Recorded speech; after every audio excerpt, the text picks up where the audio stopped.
pawns, man, in the game, they get capped quick. They be out the game early. Unless they some smart-ass pawns.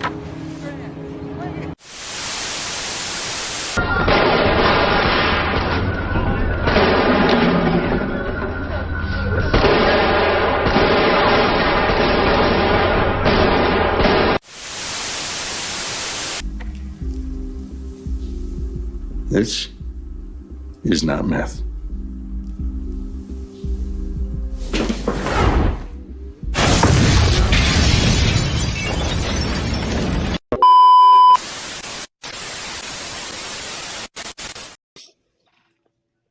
We are back. Episode 17. We are wrapping up The Wire. We are deep, not deep, but we are into season 5 of Breaking Bad.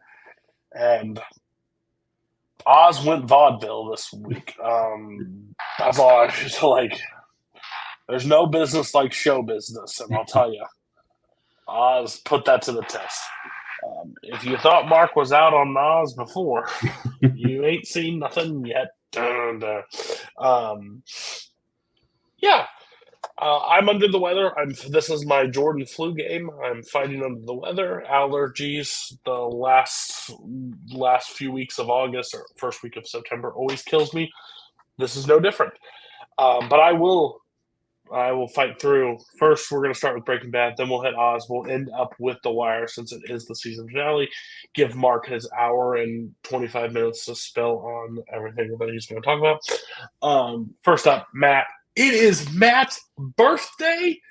He is, while you're watching this, it'll be like next year. So it won't even matter to him. But it's his birthday. We're going to celebrate it. He is a cool 25 years old today. Matt, how are you doing? How was your viewing experience? And again, I apologize every week that you have to be our Oz recap guy. Well, no, I'm doing good. This was a good week. I mean, we had some solid Breaking Bad episodes. I mean, The Wire ended its 4th season. Some might say its best season. And Oz is like, hey, we need to give these guys something to talk about. And they gave us something to talk about. So it was really funny. Me and Mark do like 75 shows together now. Like we are literally like Abbott and Costello. We show up. If one of them is there, I'm also in tow. We can never do things without each other at this point. But we were on call with Nazario.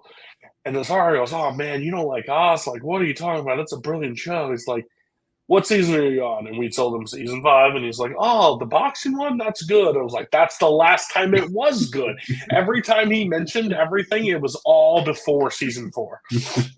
It was crazy. Like, he thought it was, yeah, you're right. It was brilliant up until that point. It died. Mark, how are you?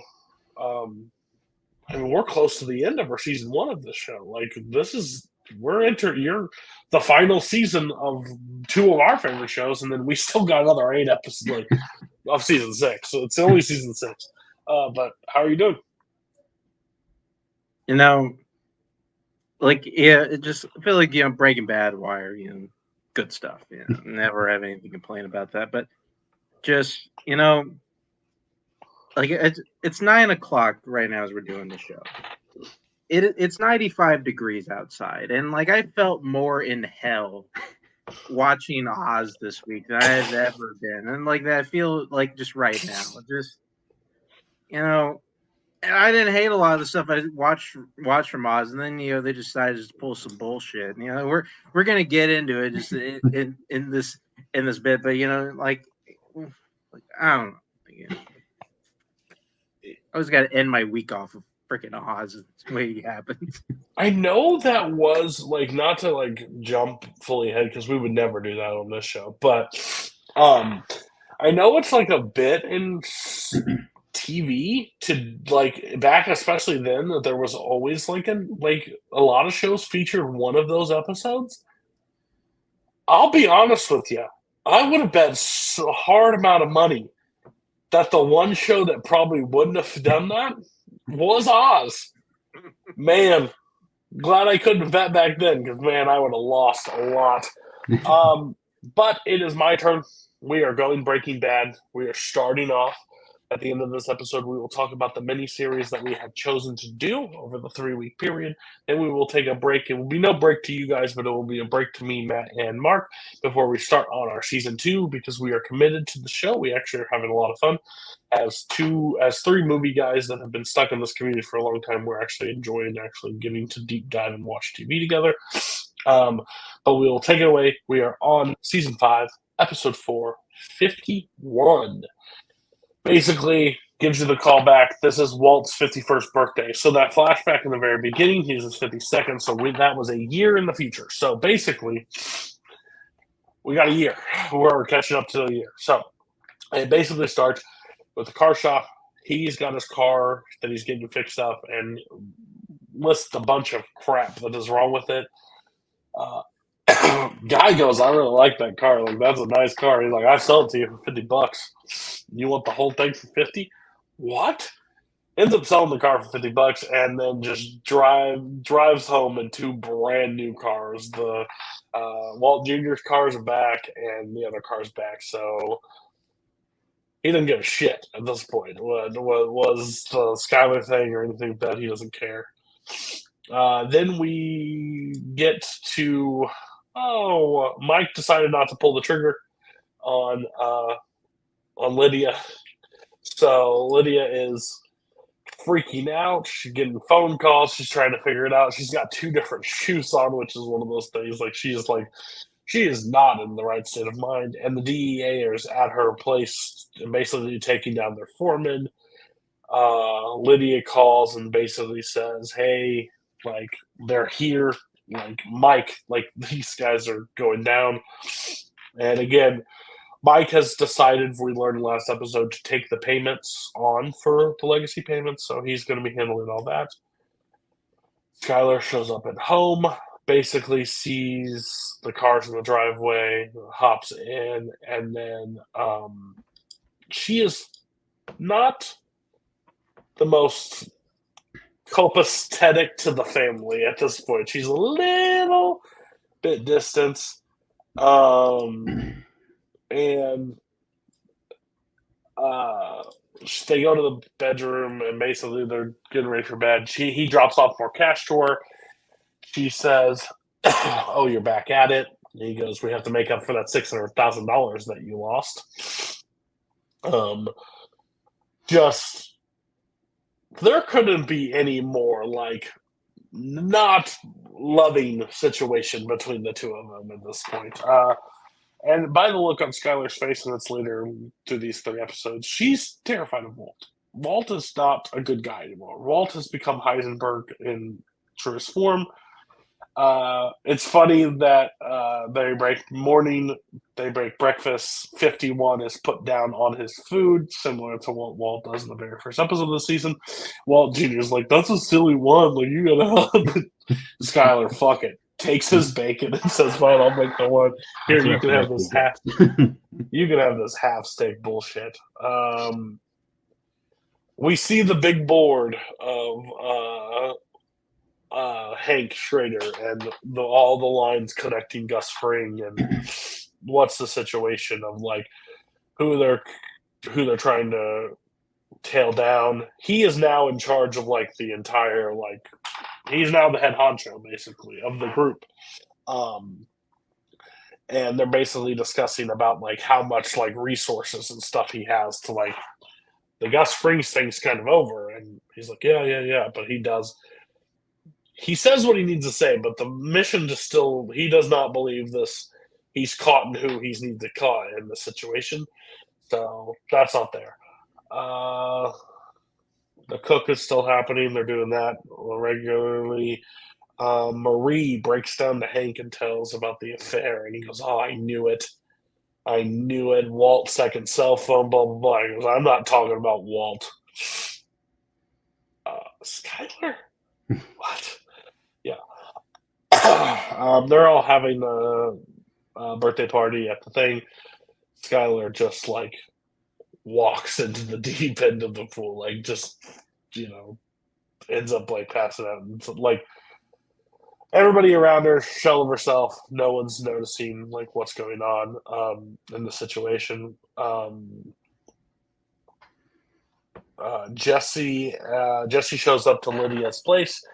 They're going to get the methylamine out and notice that something's on the bottom of the barrel. That is curious. Hank and Walt kind of have a conversation about Lydia, and they talk about the basically affair that Walt has had, or not the Walt has had, but Skylar has had. Painting, and there's a look like at the end of like Walt just like he's just a scumbag. He's the ultimate scumbag at this part. Again, Skylar's still the bad person. No offense, don't like Skylar at all, but I'm a big Walt defender. I like Walt a lot. But he's just there's a look, it like pauses where they like zoom in on his face, and you can just tell how like lost he really is. There's like later conversation. I don't think it happens on this episode. It might happen on the episode that we broke on, but like he is completely gone. He is completely gone as Heisenberg. Walt and Skylar have a whole blow up fight about like the kids need to leave. Like they need to be away from the situation. Like he's basically saying there's no one else coming knocking the door. I am the one that knocks. Like this, he's back to I'm the danger. And she hits him with that line. She goes, "Yeah, you're the danger." Like basically, like what happens when somebody wants to show up to you, and she's like, I'll pray for everything. I'll wait for it to come back." And he's like, "What do you mean by that?" "The cancer. I'll just wait for the cancer to come back. Like I have to just bide my time until it is over." And then she's like, "Well, I'll hold this out. I'll tell people. I'll go crazy." And like Walt goes, I'll put you in a home. Like I'll put you in a sanitarium. Like we can play good plan. What's your next move? Like what? Like basically calling him all on his bluff on this, or her on this bluff. Like what if I just punch myself? What if I beat myself? What if it makes it look like you beat me? Oh yeah, that will really sell in the court. Like just all of a sudden starts beating me out of the blue. Like yeah. Jesse's talking to Mike basically about the tracker. Mike ain't buying it. Mike's like, "What the fuck? This is shoddy work even for the police to put it on the outside of the can. Like this makes no sense." He says like Lydia's got to go. Like this is her. This is the dumb bitch. Like I should have put a bullet in her head. Walt sits there with the hat, and they're like, what is your ruling? Production does not slow. Like, you don't have an option. This is what's happening. And I love the Vince Gilliam's like choice to use the hat to like indicate like Heisenberg like moves, even when he doesn't have it. But it's like true like kingpin like energy that he gives off, but he's like it doesn't stop. Basically Walt and Skylar both come home and they basically have the whole conversation. She's smoking and there's still like this standoff about like they're gonna stay there until every second I can keep him away from you is a better day. Like I will take that as a moment of victory. And then he like goes to bed. The clock's ticking on his watch, and it basically how the episode 51 ends. I think it's a great overall episode. Again, I feel like the gas pedal is pushed down this entire season because every moment it's the last season. They've got to clear up a lot of loose ends, and they don't ever feel rushed. But like this is a building episode, but it also is like a building of the breaking of the family more in this dynamic, and I think it's important to show how he gets separated in that year mark. What were your guys' takes on this? Yeah, man, I think it's a solid episode. Like you said, it's a lot of build up and setup in this episode. I put down as it's a lot of new because Heisenberg and Junior both got new cars. Hank got a new job. Lydia gets a new guy. The kids get a new home. So it's all kind of like setting up. And of course, the pretty much all the confrontations between Skylar and Heisenberg in this episode is great. And pretty much the line about her waiting for the cancer to come back. That's that's the best part for her this whole season so far. So yeah, really good. Oh yeah, no. I think it was just kind of weird. It's always kind of weird whenever we get to this episode, just because like I remember the first time watching it, and we see like like it's his birthday. I'm like, what? Like because it just feels like so much has happened. Like it had this all the stuff that has happened had to have been more than a year. Yeah. Like it's crazy that we're only a year into this and how much Walter has changed up in this point. How much really everybody has changed. How everybody's lives are just completely different. Mm-hmm.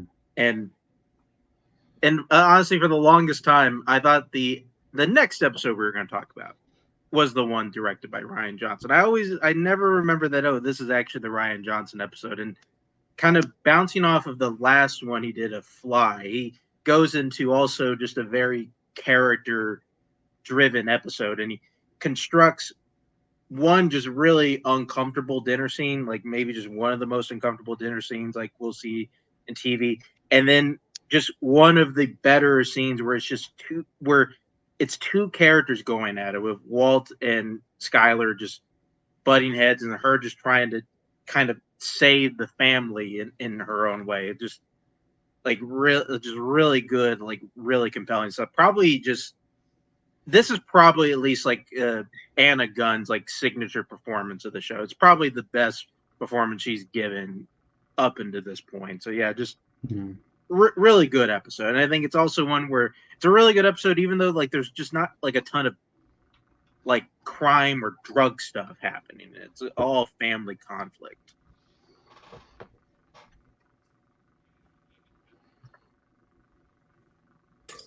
Perfect. All right. So next episode, episode 5, Dead Freight. Arguably one of the best episodes of the season. Got great moments, great tense moments. But we basically start cold open. Little kid out in the desert on his bike collects a spider in a jar. Then we cut back. Walton visits Hank back at the DEA office. Basically talks about a counselor for Skylar, all the stuff that's going on. He leaves the office. Walt bugs his office. Pretty intense moment where he comes back in and he's looking at the picture and just like, that's a great picture of you, but it has a microphone, it has his computer bugged, like he has got it all set up for him. Then we cut to Lydia in handcuffed to the table, basically. Mike wanting to kill her. They're going to put her onto the DEA, call the DEA. If you go off script at all, I'm going to shoot you. Like, that's just what's going to end up happening. Basically just say you did the barrel, like say that you put it on the outside, like all the things. Calls the DEA. Hank answers basically like, no, doesn't seem like mine. Like, we'll send somebody over and check the stuff, like all the thing. Basically now all the supply is now in question because of this situation, because now he can't really use that to do it. She's like, that's it. Like, he's like, we're just gonna take her out, like kill her. And she comes up with like a kind of a plan to let them know about a spot on they travels on a train, and there's a dead spot that ends up happening. If they can collect it and take it out of the methylamine from there, they can get it. No ties to it. No one would know they're there, and that's how they can end up going. She kind of like leads to like tries to lean into Walt's humanity. Doesn't know who she's really speaking to at that point because that motherfucker is gone and does not care at all. The only person that has a heart or anything is Jesse. Jesse is the only one that actually like tries to listen to it.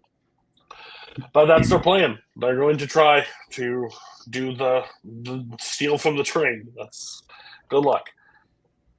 We get a clip of Hank and Marie with the kids playing house, and then Walt and Jesse and them are plotting like before what they end up having to do to collect the things. They show back on the train tracks of where it's going to go and how they're installing all the stuff underneath it, the gallons. and how it needs to end up working. Basically, they're going to switch out where water is going to replace it, put it in. They're going to have to be quick, and they're going to block the train track. So when it comes down, Todd leaning into little apprentice for Walt is what it looks like, and he's setting up. Walt returns home. Walt Jr.'s back in the house, right? Or at least for the time being. And having a conversation of like how long he's going to stay and like that whole situation. More tension basically between the family. That's just what they're setting up basically. Skylar is done with his shit, has no desire to be around him, doesn't want him involved with anything. Bill Burr returns, blocks the train tracks. They end up blocking it right on the time it stops. They end up climbing on top and putting it through. Bill's like, hey, do you know how to fix an engine? Like, oh, you're engineers. Of course you do. Like, no problem, blah, blah. They end up doing it. Fucking Walt's ego almost gets them all fucking caught, basically. They're producing enough in, they're getting it out, but like Walt's not satisfied until the thing's at the fucking brim. A good Samaritan basically comes up in the car, ends up agreeing to push the thing off the road. He's like, "Oh, I don't want to scrap him." He goes, "He wants to help. You're making us late." Like the conductors are ready to get back on the train. He ends up pushing him, ends up getting him off. Walt almost like it boils over. They're able to get off the train in enough time, get everything out of the way. Get off the train, kind of like perfect TV magic. Like, oh, right at the nick of time, Todd's able to jump off the thing. They're able to connect everything and get off. Jesse almost gets hit by the train. Jesse has to lay on the train tracks and get done. They're all like sitting there, like celebrating. They turn around. That kid that was collecting the spider is there. They're all like, "Hi, how you doing?" Todd reaches back, pulls out a gun, and fires and kills him right then and there. Episode ends. Jesse screams. Todd's a real problem solver, he is. Oh, yeah. Like, didn't look, didn't ask, didn't anything, just quick fires. And Jesse's fucking pissed. Like, I mean, to be fair, any kid who's collecting tarantulas in jars, I mean, that's got psycho behavior written all over. A little questionable. I don't actually doubt too much of it, but yeah. What was your guys' take on this episode? Oh, I mean, this is one of my favorite episodes. It's definitely it's filled with so much tension, almost every single scene. I mean, from Walt and Hank's office to the whole Lydia almost getting killed, and then to the whole the train heist itself is just fantastic. The whole the bit with Bill Burr, and then just pretty much like you said, Heisenberg is just he's got to push it to the very very last second, past the last second, and he almost gets everyone killed. But they get away with it, and then we have the poor kid who just happened to be in the wrong place at the wrong time. So yeah, it's this is definitely one of my favorite episodes. Yeah, this episode's unbelievable. I love Death Freight. It is one of my personal favorites. Part of the reason why I think I love it a lot is I think it's, and not to say like the rest of most of Breaking Bad episodes aren't this way, but I think Dead Freight is just the most standalone great episodes. Like I feel like I can pop on Dead Freight just at any time and just enjoy it. I feel like it honestly feels just like a short movie in that sense. Like it, but yeah, it's just packed with great moments. Mike has a number of great moments, like just the playing, like kind of like putting Lydia in the situation where we got to figure out if she's lying. Fantastic, and kind of the with her and Walt. Like I love that part of like, you familiar with the term leverage? Like, because you have none. Like, fucking great, and just yeah, and the heist, the actual heist scene, really great, really tense, and just in perfect Breaking Bad fashion, sets up like the moment with the kid so well, throws it at the beginning. We see him at the end, and then fucking Todd in just the most plain face, just whatever, just sees him, gives him a little wave, and without any hesitation, pulls out the fucking gun and just shoots him. Just such a I love the way Jesse Plemons plays Todd because he plays him like a dope. Like you feel like Todd is just a moron, but he's also like a cold-blooded killer. Like it's just such an interesting mix, and it's brought out in this like just great 30 seconds with him at the end. I mean, the way he processed that so quickly, he's like, I mean, hey, none of us have masks on. This kid just saw us do this stuff. I mean, he's got to go. Yeah. No way around it. Nobody's supposed to know we're here. Like, okay, kid's a problem. All right, time to solve this fucking problem. Yeah. Oh, Todd. All right. Final episode of the week. Shame that it's on episode 7. Also, but whatever. Buyout. Basically, we cut back. They basically have all their equipment they're pulling off. They end up having a dirt bike that they're basically putting into the barrel that we all know and seen forever. So basically means they're disposing of the kid's body. Without showing a kid going in the barrel is the best way of describing that. Todd, unfamiliar with Jesse, thinks it's like a great time to like go catch a cig and like talk to him. He gets punched in the face. He gets punched in the face. Basically, he just doesn't have any interest in it. They basically have a whole conversation of whether to keep Todd around. Todd basically is like, hey, I just thought, what if he tells somebody? What if he does anything? He was fucking waving. He was a kid. Walt basically gives 3 options when we take him out. Like, done. 2, we keep him on staff but keep him close. But he's stuck to the duty. Or 3, like, we just move on, basically. Walt's decision is to basically keep him on payroll and go there. And then Mike helps seal the deal in his conscience. Basically says if he ever brings a gun to the thing without telling him, he'll shove it up his ass sideways. Make sure he knows that. And Todd kind of moment, he has the spider jar with him, kind of like a weird keepsake from that. Mike is under constant surveillance from the DEA, and he's picking up on it. Skylar and Marie basically have a whole breakdown conversation. I think that's when the truth about the affair comes out. I think that's when the scene is. I'm not 100% familiar, but Skylar finds out that she knows about Ted. Basically, they're end up there. They're in after a cook where Mike, Walt, and Jesse do their traditional sit on their people's couches, eat their lunch, and watch the news. They learn about the kid being missing, and Jesse is personally affected by it. Gets a call from Mike. Mike wants to meet with everybody. Mike is telling him that the DA is following him. He's like, you think you should have just told me now? He's like, Walt, I just found out. Like, overall, I will be leaving. I will be getting out of it. And Jesse is too.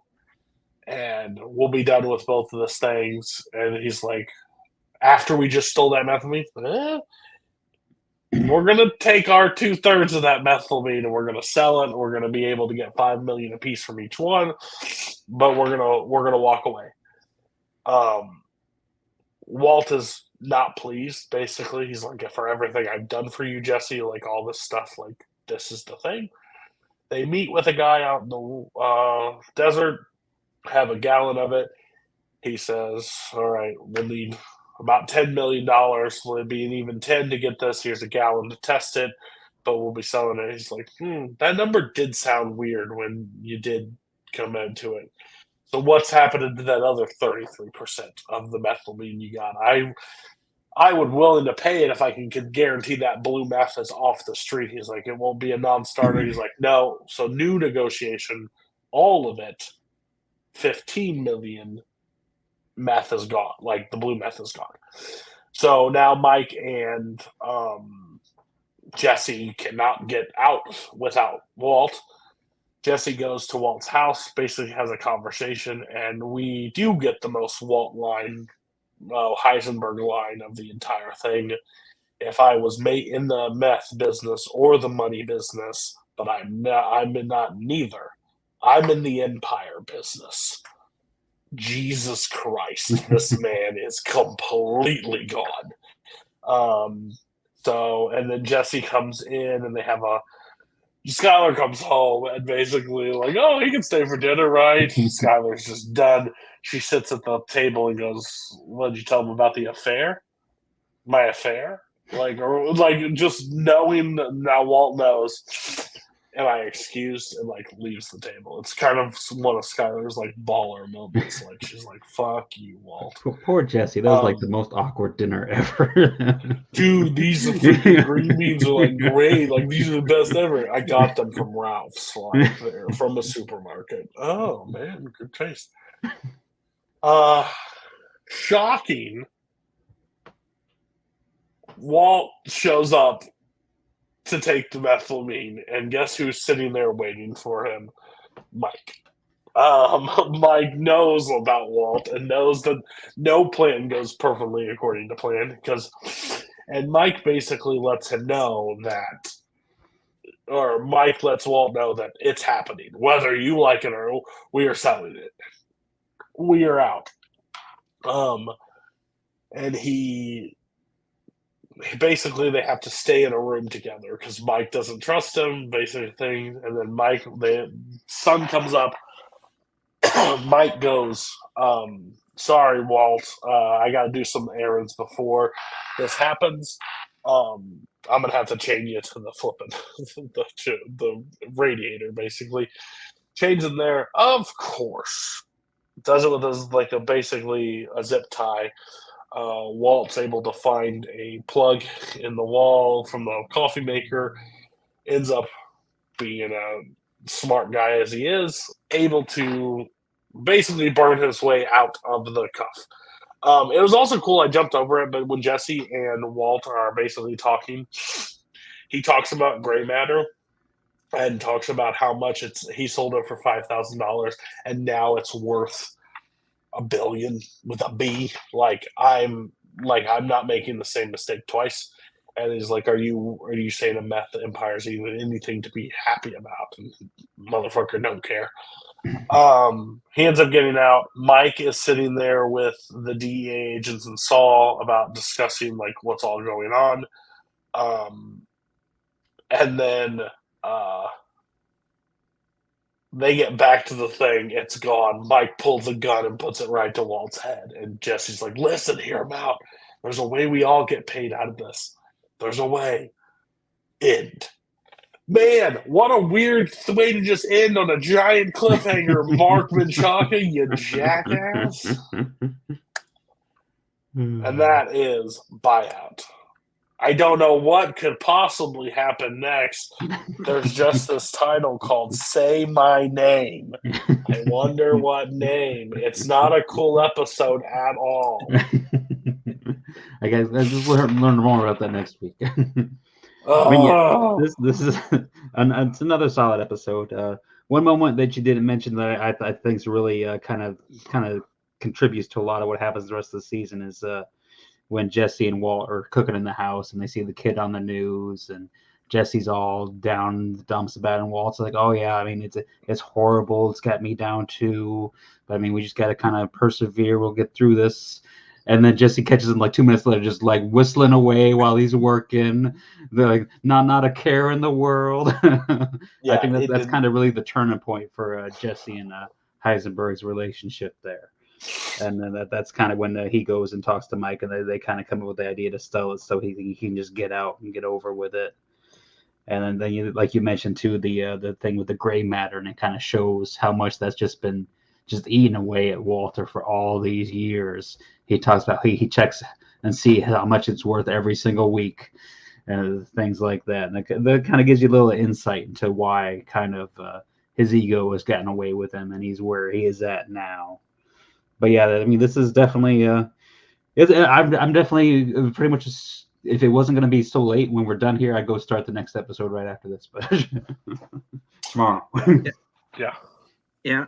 I'm glad Matt brought that up. Like, yeah, just what a fucking ghoul. Like, he's talking to Jesse like, hey, this will make sure it tears me up inside. We got to kill this kid. We'll make sure this never happens again. And literally a minute later, all right, time to cook some meth, and just start whistling away. Like, what in the fuck? He couldn't even wait till Jesse walked out the door. Like is that like just crazy you are at this point? It's like, oh, like never even thought you didn't even, the thought never occurred to you that, oh, it'd be kind of weird if Jesse just heard me having the time of my life, like cooking this meth after telling him I'm sorry to kill this kid. But no, like listen, it's got a lot of great I think what I really enjoy about this, and something that I think does kind of carry over next couple episodes, is that I kind of love at least how we're already into the conversations of everybody kind of wanting out at this moment. It's kind of a glaring thing that at this point, the only person who really wants to keep doing the crime drug stuff is Walt. Everybody else just kind of wants out. Like, they don't want to keep doing this. Like, Mike is like, listen, like the great thing has already ended. Like, now I'm just kind of flirting with being caught at this point. Jesse is like, I don't have a fucking soul anymore. Like, I have to stop this shit. And they're looking at getting $5 million each. That's a good deal. I don't blame them when I'm trying to walk away with that. Like, Jesse just, like, maybe one of my favorite callbacks, like from the shows when he's like, you know, I know when Jesse is talking to Walter, trying to convince him to sell the methamphetamine. He's like, I know you didn't think you'd ever have millions of dollars. I knew for a fact all you needed was $737,000. Such a great line, just a throwback at him. And then, yeah, just we just kind of see, and then just another just great example how Walt's ego is just taking over. And yeah, and I also kind of love how this in this week's version of Breaking Bad, we are bookended by two just really weird dinners, and like Jesse's sitting there just like he's trying to have some life in this, even though it's like, God, like bringing up about the stupid green bean. Yeah, my mom made them like this, and like, oh, they're from the Albertsons deli. He's like, oh yeah, make stupid conversation about like microwavable dinners, like just dying in the room. And this is actually, go ahead. I will say, though, I think maybe we gave Mike too much credit saying that Gus would still be alive if he wasn't in Mexico, because he really screwed up just tying up Walter right there. It's like, you don't have metal handcuffs or something like that. Or you don't look around the area to see what's around. And this is the last episode from now on that it is 100% nonstop after this. Like, there's no other down episode that really happens between now and the rest. Like, it is go. Like, I just think of the next one as Say My Name, and the next one is the infamous like Hank, and like it just continues to go, and I cannot wait. Like, oh, great. Yes. All right, my part is done. All right. So now we get into the Wonderful World of Oz. All right. So we start off this week episode season 5, episode 4, Next Stop Valhalla. So hey, remember that one guy who said he was going to try to kill Chico to join Alvarez? Yeah, he tried to kill Chico, and Chico killed him. So he's dead. Alvarez feels a little bit bad about it, though. So hey, that's nice. McManus has another brilliant idea to bring to the prison. He's going to bring in a guide dog training program for some of the prisoners. So Hill, Alvarez, and Penders are all selected. So they're going to have some dogs that they'll be training, and they'll get to live with them in their pods and go with them throughout the prison and that sort of thing. I don't see how that could possibly go wrong. Rebadow talks with Officer Brass and finds out that he did in fact buy the lottery ticket, so that's good. He was a man of his word. Officer Brass is also transferred over to Unit B, and he gets a not great cocktail to the face within a couple minutes of being there. Hilarious. Oh yeah, that was something. I mean, I don't love the guy, but I wouldn't wish that upon anyone. So the prisoner who threw the cocktail got beaten by the guards, and then as Dr. Nathan was taking a look at him, and he wouldn't stop touching her, she beats him too. So not a great episode for that guy. She talks to Sister Pete, who thinks that she still kind of needs to work through her healing from her rape and stuff. So we'll get some more on that later. Beecher, Vern, and Saeed have another meeting. It's a little bit aggressive when Vern denies any assaulting that he did to Beecher. Then we get Vern talking with Peter Shabetta, and he warns him not to name names when he's talking to Sister Pete about his abuse. We find out Keller is back. Of course, he is separated and he misses Beecher. But Beecher and his lawyer lady seem to be pretty close. Although Beecher does ask her not to see Keller because he's afraid that she will fall in love with him. So she goes to see him. Such a funny thing is like Beecher's like, no, you don't understand. My guy Keller, he's a cocksman. Like he's gonna do like whatever you think he's gonna do. He's gonna sex you up anyway. You don't know about the powers of Maloney. I mean, hey, almost just about everyone that comes in contact with him, especially the females. So we have a couple of new inmates coming into Oz. Adam Gunzel and Frank Winthrop. They both come to Oz after assaulting a woman. Franklin gets sent to Unit B. And Adam goes to M City with Beecher. We find out that Beecher and him, that their families kind of know each other. So he kind of knows the kid. So he's going to kind of look out for him a little bit. We get Vern doing his hero act for Franklin, protecting him from one of the big black inmates. And he's going to find out that's probably not in his best interest anyway. But hey, you'll find out. Also, we get another one of the Sicilians, Frank Ubrano, comes to Oz, kind of gives them a little bit of a boost because Pancamo is still in the infirmary. Beecher does visit him and asks for the Italians to help kind of protect Adam from the Aryans, which comes in handy because there is a gym fight with the Aryans and the Italians, which Adam gets a little bit pumped up witnessing the fight. He kind of wishes he could get in there a little bit, which kind of gets Beecher a little bit concerned. We get Dr. Nathan and Ryan talking about his mom and how Ryan kind of wants to open up to his mom about all the things he's done. And they kind of do that a little bit during the music lesson. But first, we get to see Ryan bust out some Olympic-level breakdancing skills. Then we come over to Jai and Lee Chen are plotting against the O'Reillys still. And word gets back to Ryan, and Ryan attacks Lee Chen. And Cyril ends up finishing the job, killing Lee Chen. So Cyril's put in the solitary, and Ryan's thrown in the cage. I'll just tell you, as much as Ryan wants to keep Cyril around, he does nothing to fucking help Cyril not fucking get on McManus's back. Like, every time, like, oh, he killed a guy. Oh, well, now he's going to death row. You can't do that. Well, you just let him kill another fucking guy. Like, he's the only one in Oz that is able to just go around killing people because he gets angry.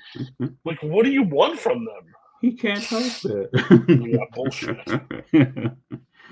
Redding visits with Leo and asks to be put in charge of the cafeteria, so he's going to take over the cafeteria. Beecher talks to Hill about his feelings about his mom and tries to get him to kind of work through it a little bit. Doesn't really work out, so Hill goes to Poet for some drugs. We're back to White. He's still taking the singing lessons. Saeed talks to McManus, and they find him a spot where he can practice the singing alone, away from everyone else he's annoying. Oh my god, can this guy fucking die? Like, holy fuck. He is by far the worst character in like TV history for me. I can't I was going to stand ask you, it. did you ask Nazari about Omar White? Yeah, I should have. I so should have. And Redding is going to use this as an opportunity to sell drugs out of White's little singing room there. The Muslims feel that White has become too much of a distraction for Saeed, and he's not being able to lead them properly, which kind of turns out to be the case because Robson gets one of the Muslims aside and tortures and kills him. And that's kind of the end of this episode. Yeah. I mean, as a whole, usually every time, like, even though I just watched these episodes today, like, I usually try to find something that Matt says kind of glom onto, and honestly, there really isn't a lot here. It's just a lot of, oh yeah, this is kind of the stuff that Oz does this week. Like, I mean, like, I feel like any other week we would kind of go off on, oh, we're starting a dog training program in Oz, and oh, the two guys that volunteer for it are the two guys that were like who got out of solitary, like maybe two of like the most violent guys here. Like, oh, that's a great fucking idea. Let's get those guys involved. Like, but it's like, I don't know. This is just the shit that Oz does. Like, there's a couple things that happen with a few characters I don't think is horrible. I think it's kind of more to bite on later. The one thing that I don't think does age well, just because it's just continually stupid, is the guy that Beecher tries to mentor through. Like, that's just a really doesn't fucking go. And we'll talk about how stupid it is as it goes along. But yeah, let's just jump ahead. Let's jump ahead. This, like, tell me how this makes fucking sense on an audience perspective. Him and his buddy enter Oz basically at the same time, right? Mm-hmm. He's got Beecher. Beecher's walking around with Beecher, and they're like, okay, well, he's kind of gay. Like, yeah, I understand you may be homophobic, but yeah, he likes to have sex with dudes. Cool. His buddy walks by in makeup, pigtails, with two Aryan brothers that he's never talked to before, smacking on the ass, holding him around, pulling around. And this motherfucker, every turn he gets, is like, oh no, Beechard's the homo. Beechard's the guy. Well, he pretty much disowned his friend, too, when he saw him like that. He's like, why is he doing that? You know, the one thing that has not happened since you've entered Oz, you have not been raped once. And now you are, every chance you get, or wanting to say, you know what, come get me. What the crap? Like, it makes no sense. Like, yeah, I'm staying with a guy that's gay and I don't really like gay people, whatever. But, like, you could be your friend. No, Cody, Beecher and his friend, those are weak guys. He's a strong guy. That wouldn't happen to him. I don't know if like telephone has happened or like rumors have passed. This is the same group that put a guy across a pool table like 48 hours ago in the cell and decided to put him in the infirmary. Don't know, but maybe you shouldn't bite the hand that fucking feeds and doesn't rape you. It sounds like, oh yeah, F you. And then like when later on, like Vern's like, give me him. That's what I want. Like, what the? I'm a nice guy again, but no, give me him. It's such a weird thing. And my God, can you please? I need somebody to light fire to that damn piano. Motherfucker. Why? That's why we got a musical. That's what's coming. Like, that's why we got one. Terrible. All right, so let's jump ahead here to episode 5, Wheel of Fortune. Okay, so we get Robson starting some shit with White. Saeed catches him dealing drugs out of the music room. Saeed beats the shit out of him. Saeed goes to the hole. McManus gets to come in and play all high and mighty about, what did you do? I know I said I wasn't going to help you at all in this situation, but what did you do? Yeah. Hey, McManus. you've wanted to kill this guy this entire time, and then you give him a guy that's has increased anger over the past like couple months. Like, this dude is now not the calm Islamic guy that you once had, and now he beats the shit out of somebody. Like, why'd you do that? Motherfucker, you know exactly why I did that and why I'm McManus going to has almost beat up White a couple of times. Yeah, like, fuck off. Like, I was so, like, you're such a dumbass. But McManus tries to let him out, but Saeed said he needs to stay in the hole so he can find his soul. So he's going to stay in there a little bit longer. We find out that Pincamo has a staph infection. He's not doing too well in the infirmary. There's been 75 stab wounds and no one's got an infection from it. And now, we had to bring another Italian in because we were losing favor, so we brought one in, and this one's got a stab wound. Whatever. Kiss my ass. Vern gets Franklin to tell Adam all about Beecher and intends to drive a wedge between them, which works out pretty well. Vern and Beecher have another sit down with Sister Pete, and Vern apologizes for abusing Beecher. The lawyer and Keller get to spend some time together talking about his case, and then Officer Howell gets to spend some time visiting with Keller, as she does. Remember when she broke her hip? Or her pelvis? Yeah, I'm surprised Keller hasn't broke it again, I tell you. Miraculous healing. The lawyer then visits with Beecher, but she doesn't give him Keller's message. Vern talks with Beecher and offers to take a letter to Keller for him. He's being such a nice guy to Beecher now. Adam does not approve of Beecher's relationships with men, and they get in a fight. Adam gets sent to the cage. Then Vern comes back and offers Beecher a job in the post office so he could see Keller every day. All he asks in exchange for is Adam, which Beecher turns him down because he's protective of Adam right now. We find out that Ribaudot's lottery numbers win, so he wins the $2 million lottery. However, Brass has the winning lottery ticket, and he disappears real quick. Which, I mean, I can't blame him. I'm fucking gone. Kiss my ass, Ribaudot. You're gone. What? This dude was going to play in the NBA and got a shot at an NBA team, got his Achilles cut, got a shit cocktail thrown in his face. I don't give a fuck who it is. I'm piecing. Wait, you just he walked straight out of the prison. He doesn't quit or nothing. He's just gone. Peace. $2 million, clear $1 million after taxes. I'm done. We find out Hill is sick now. McManus yells at Redding about Hill being on the heroin, and Redding says he's going to look into it. He talks to Poet, and Poet tries to point him towards the Cillians, so he's not looking at him. We get more dog training. Morales. God, what a fucking thing. Jesus. I feel like I remember where that story is going, and if it is, it's a good payoff, but I might be mixing it with something else, but we'll see. Morales eats Alvarez. Morales visits with Father Ray, who lets slip about his sister's marital problems that she discussed with him on the bus.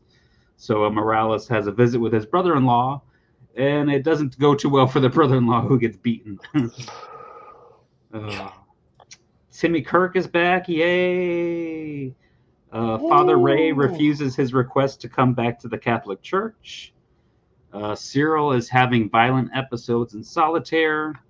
The lawyer lady talks with Ryan and Sister Pete about Cyril, and then Ryan talks with his family about getting money for a lawyer for Cyril, and that doesn't go well. And that's pretty much the end of this episode.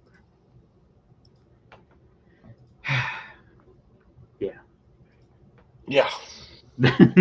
Terrible. I mean, I don't know if I'd say terrible. It's just consistently meh. No, it's completely ass. The show sucks. I don't hate the Orion stuff right now. Yeah. I don't hate the Orion.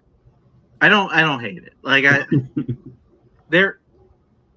there is something interesting, at least, about Ryan not being able to do anything to help his brother. Like, he usually feels like a guy that has a plan. He's always scheming, and here he does feel it's kind of neat to see him at a point where he's just kind of given up.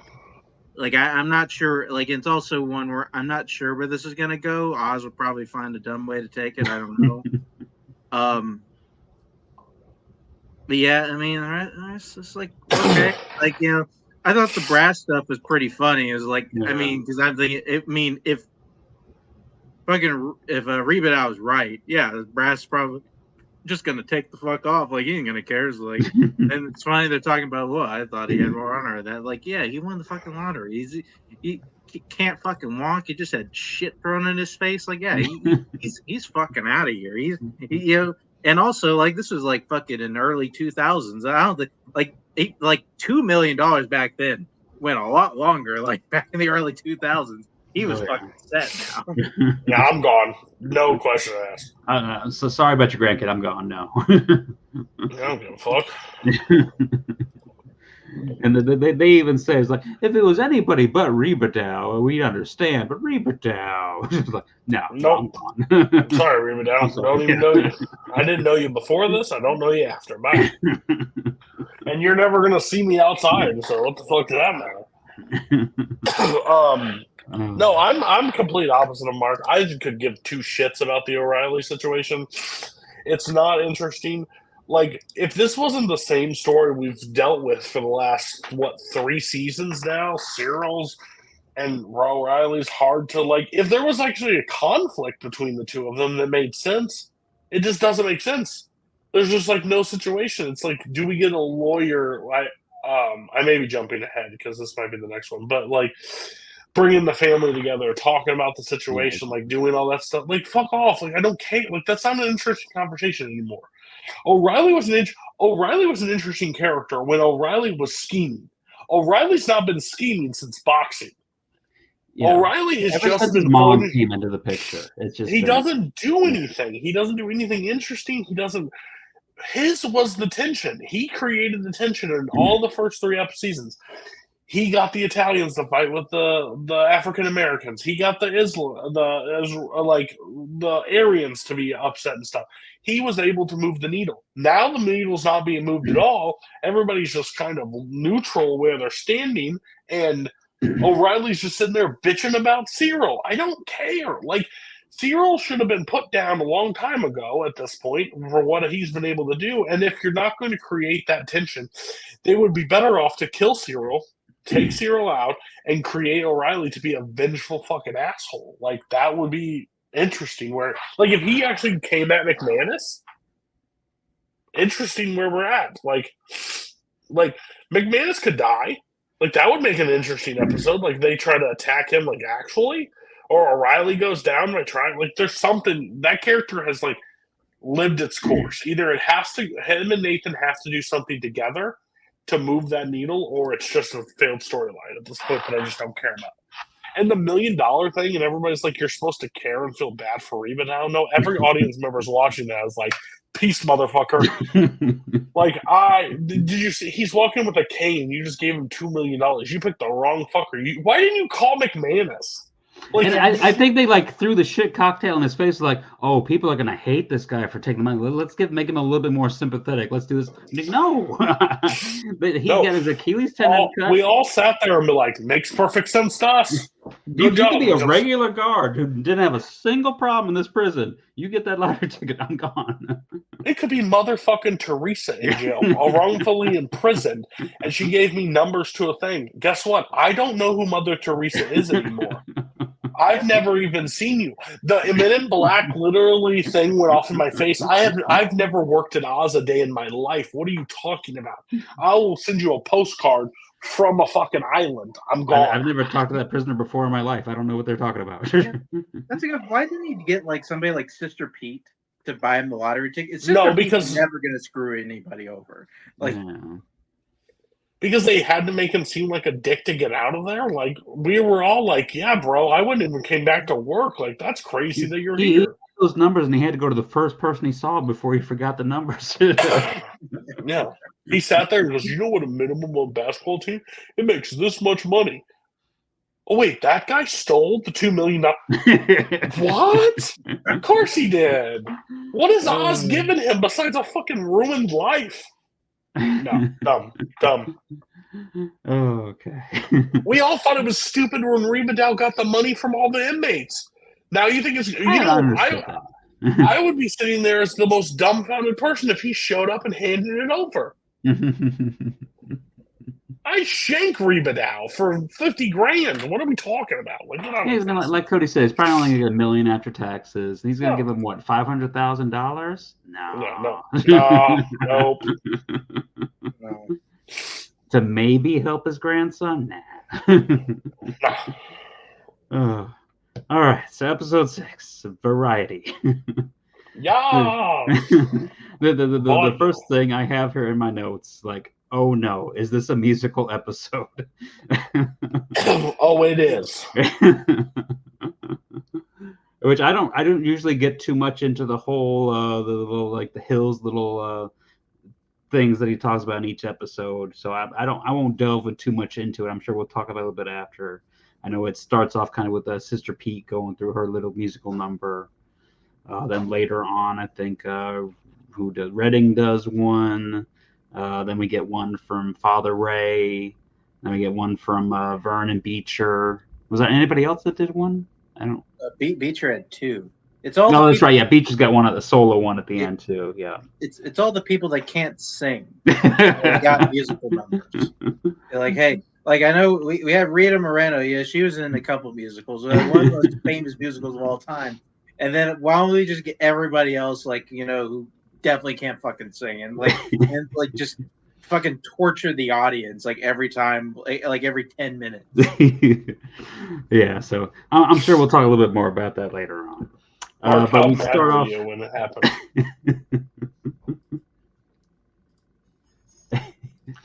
Oh yeah, so we start off. Saeed is ready to leave the hole. He's feeling better.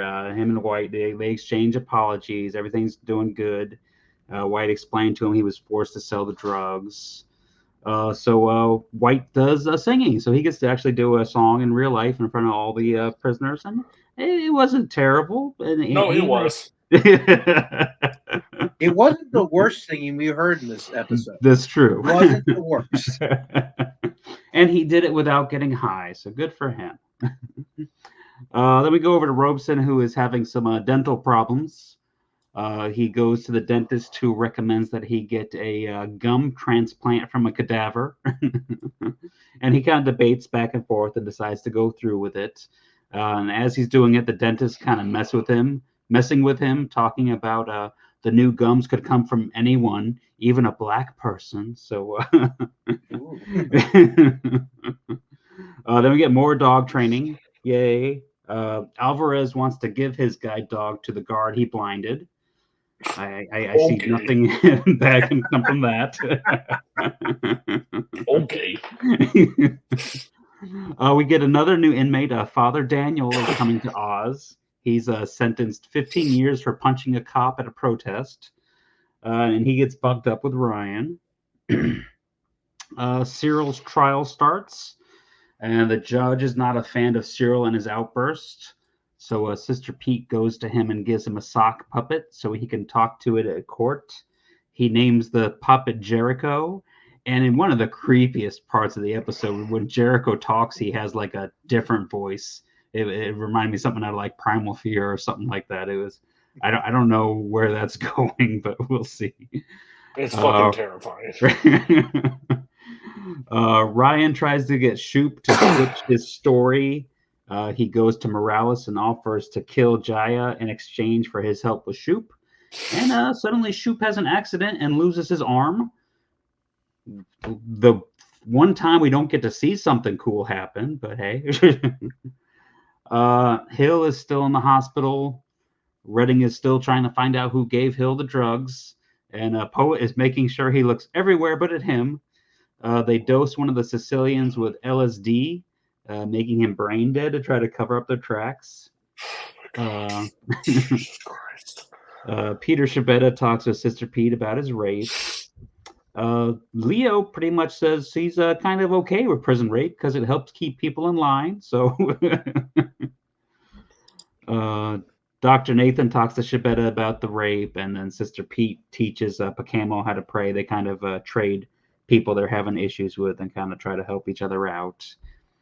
Father Ray tells Hoyt that Timmy Kirk survived, and Hoyt tells Leo about Timmy Kirk's involvement with putting Luke Perry in that wall, but there's no evidence. Yeah, okay. Timmy Kirk makes some phone calls. They treat Warwood like the dumbest motherfuckers possible. Like they didn't know who was on that crew. What? Like, don't act like you think all these inmates just got together to fix this wall without any prison interaction? Like, oh, they just were good Samaritans walking by in the cafeteria and just started putting concrete up. Well, I was sitting there. Leo doesn't want people looking too deep into how he gets prisoners to do all the work around the prison. Oh, yeah, but Leo's gonna look into O'Reilly killing that guy that he didn't give a fuck about until a guy came up to him and said, "Hey, by the way, I saw him do this." Yeah. Okay, sure. Timmy Kirk makes some arrangements to have Father Ray's church burned down. 2 of the priests are killed in the fire, and Father Ray is injured. Like I said, Vern and Beecher have a musical act. That was fun. That was horrible. That was so terrifying. You dropped that image on the chat, and I was so freaked. That was so. You know what helps this tension that they've built up for so long and like made this? Let's let them sing together. Like that. Let's let them have like a little disco duet. Kill me. The lawyer lady visits Keller and she says that he's lying to her and she can't be his lawyer anymore. She tells Beecher about it and then she pretty much leaves him. She's done with it. So she didn't fall in love with the Keller and she fell out of love with Beecher. So didn't want to date an inmate. Crazy. That's crazy. When she's like single and can go wherever she like, that's nuts. I'm dumbfounded. Much better than I think we all thought he would do. Like, it's crazy it went that far. Adam attacks Beecher to impress the bikers, and Beecher decides, I've had enough with this kid. He's going to take up Vern's offer and hand over Adam. He quits his job with Sister Pete, and he tells the Sicilians they don't need to protect Adam anymore. McManus pretty much sees through why he wants to deliver the mail, but he goes along with it. And then Beecher talks him into transferring Adam over to Unit B. And the Vern and the other Aryans are there to give him a nice, warm welcome. Keller, meanwhile, is refusing Officer Howell's advances, and he attacks her. She then hits back, sending him to the hospital before Beecher even gets the chance to see him. So he did all that, and he didn't even get to see Keller. And then at the end, Beecher feels bad when he sees the raped and beaten Adam just naked, curled up in a ball in the gym. So, yeah, that's the end of that. Wonderful, wonderful. It's crazy that it was so hard at the end for him to give up that guy that clearly made it very clear that he wanted to get raped by Vern because he just kept fucking with Beecher. And Beecher's like, I guess what if I give you the kid? Shocking that you give the kid and you're going to leave Sister Pete. Like, there's so many dumb moments in this thing. Like, and of course, shocking that Beecher does everything he can, and gets fucked over at the end. The story of Oz, the downfall of Beecher. Like, literally, Daniel Potter's like the song "You Had a Bad Day" like plays every time Beecher does anything in that show. Oh man, I found a love. Oh, he was a Nazi and trying to kill me. Oh, we got back together, but I can't trust him because he kidnapped my kid. Oh, yeah, but he's not really kidnapped my kid. Like, fuck, just like, oh, shucks. Like, every episode just did end Beecher looking at the camera and like, damn it, they got me again. Like, how many times does the football need to be pulled out from him to him just be like fucking landing on his ass? Like, yeah, fuck. Yeah, I mean, definitely as ridiculous as that is, because quitting Sister Pete's job, I mean, he's got a great job there that's keeping him safe and going to work with the Aryans in the post office. I mean, that's still definitely probably my favorite storyline because it's at least somewhat interesting. But yeah, this was an episode. Yep. Come on, Mark, tell me how much you loved it. I mean, it was brought up perfectly, really. Like I've made, like, I'll be honest, like for probably the last like season and a half, kind of tuned out most of the Augustus Hill monologue shit, just because like I just don't care. They don't add anything to the episode. It's stupid. And then we see that he might die. He's like, oh, we'll just give Augustus Hill a break, and we just went to the worst thing possible for me. Like, and I think here's like, and I think I kind of said it earlier already. Like, it's stupid. Like, not even people I think who like musicals, who like singing, will like this because we give it to all the people that can't fucking sing. And it's like, what the fuck is this? Like, why? Like, are we just doing it for B movie sake? Like, I don't know what we're doing here. It's just Someone must have watched like the Buffy musical episode like a couple seasons before this or something. They're like, we could do that. they would have garnered more respect for me if they had just fully leaned into it and the whole episode was a musical. Yeah. And everybody's just singing and dancing the whole time. And like, if there was a musical number to Beecher giving up that kid to the area, like that would like this maybe would have been the greatest episode of Oz. Oh yeah, the Aryan singing when he gets to the Unit B over there. What is it, Chris Tucker in Rush Hour? That cruel and unusual does cruel and unusual punishment mean anything to you? Like that's what this entire episode was for me. Like, can we stop? I will say one thing, and I am very much prepared to get my head bitten off here. I did not hate the Omar White stuff in this episode. In the sense that it's the first time they've actually tried to develop his character. And I feel like Oz does a very unlike Oz thing. Because it feels like every time we have a character who's going through a bit of change, the first roadblock they hit, like, all right, we're going right back to, like they just give up once they hit there and like, all right, we're just going right back to the thing. Great example, like when like Alvarez got out of solitary like the first time in season 3, and he's going to be a snitch for Leo Glynn. The first fight he gets in, he just murders somebody, and all right, back to fucking solitary. Like, I appreciate that they gave Omar like several instances where he could have gone off the wagon. Like he could have done drugs, he could have got into a fight, he could have like fucked with superiors. He didn't do any of that. I was sort of happy whenever I found out he didn't do the drugs. I'm like, okay, good for Omar. Like I'm glad he was able to like do this and like at least live kind of. Like it's some growth we've seen in a character, and honestly, it's probably like the only bit of growth we've seen from any character in Oz in a while. Coming next week, Omar goes back to drugs and fighting. Please. Oz will fuck it up the next week. It's not going to get any better. Like this is the best his character's going to get. I know Oz is going to do some dumb bullshit like in the finale. It's 100% coming. Oh, man. I'm shocked. I should be shocked at this point for you to agree that you like the Omar White stuff, but I'm not even shocked at this point anymore. Like, of course, if I hate it, Mark's like, yeah, you don't want to think you're being too harsh on it. That's not that bad. I mean, Mark's got to devote 3 hours to it every week. He's just trying to find some kernels to latch on to. Not acceptable. It's one thing. I watched a 50-minute episode, and I like 10 minutes of it. Like,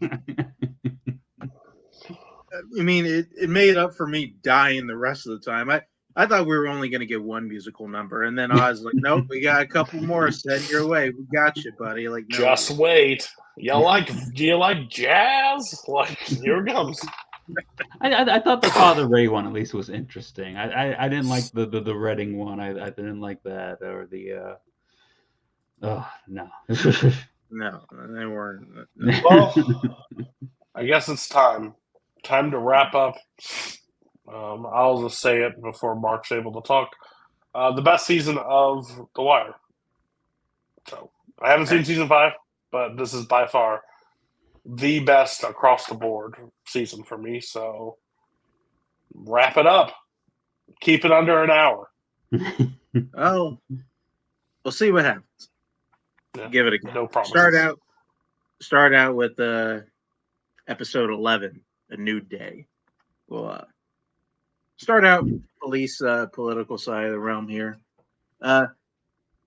Ministers go to Tommy. They want to start a civilian review board after Herc fucked with them the episode before, and Tommy is like, "Well, this is fucking stupid. Like, if they didn't get this with Royce, what makes them think they're going to get it with me?" And understands really quickly. He's like, "Okay, this is them kind of testing the water to see how much they can get out of you." Tommy knows immediately that if he does this, he's probably going to get all the cops like against him immediately because, like, this is kind of a loser across the board. Made the joke of, yeah, this is a first bowl of shit. Jump over to Rawls. Like he's wondering, hey, why don't we just fire Burrell? He's told very aptly, we don't really have any political capital to do that. Some shitstorm's gonna blow up. We do, but we do have this thing with Herc. You have any ideas what we can do, like Herc, and at least help us out? And like, well, like the new commander of a CID is Daniels. It's politically neutral. Just hand it off to him, see what he does. Like they should be able to. Like this should probably be something to calm the waters. Seems to make people happy for the now. Have this kind of fun little scene. Tommy makes an attempt to light a fire, and all the city departments kind of goes and like, hey, I saw a dirty playground. I was like, oh, which playground he leaves? And like, I saw a fire hydrant uncapped. Like, oh, where was it? And like, yeah, it kind of tricks them all into kind of mass fixing the city. That part. He's also starting to go over the budget of the city.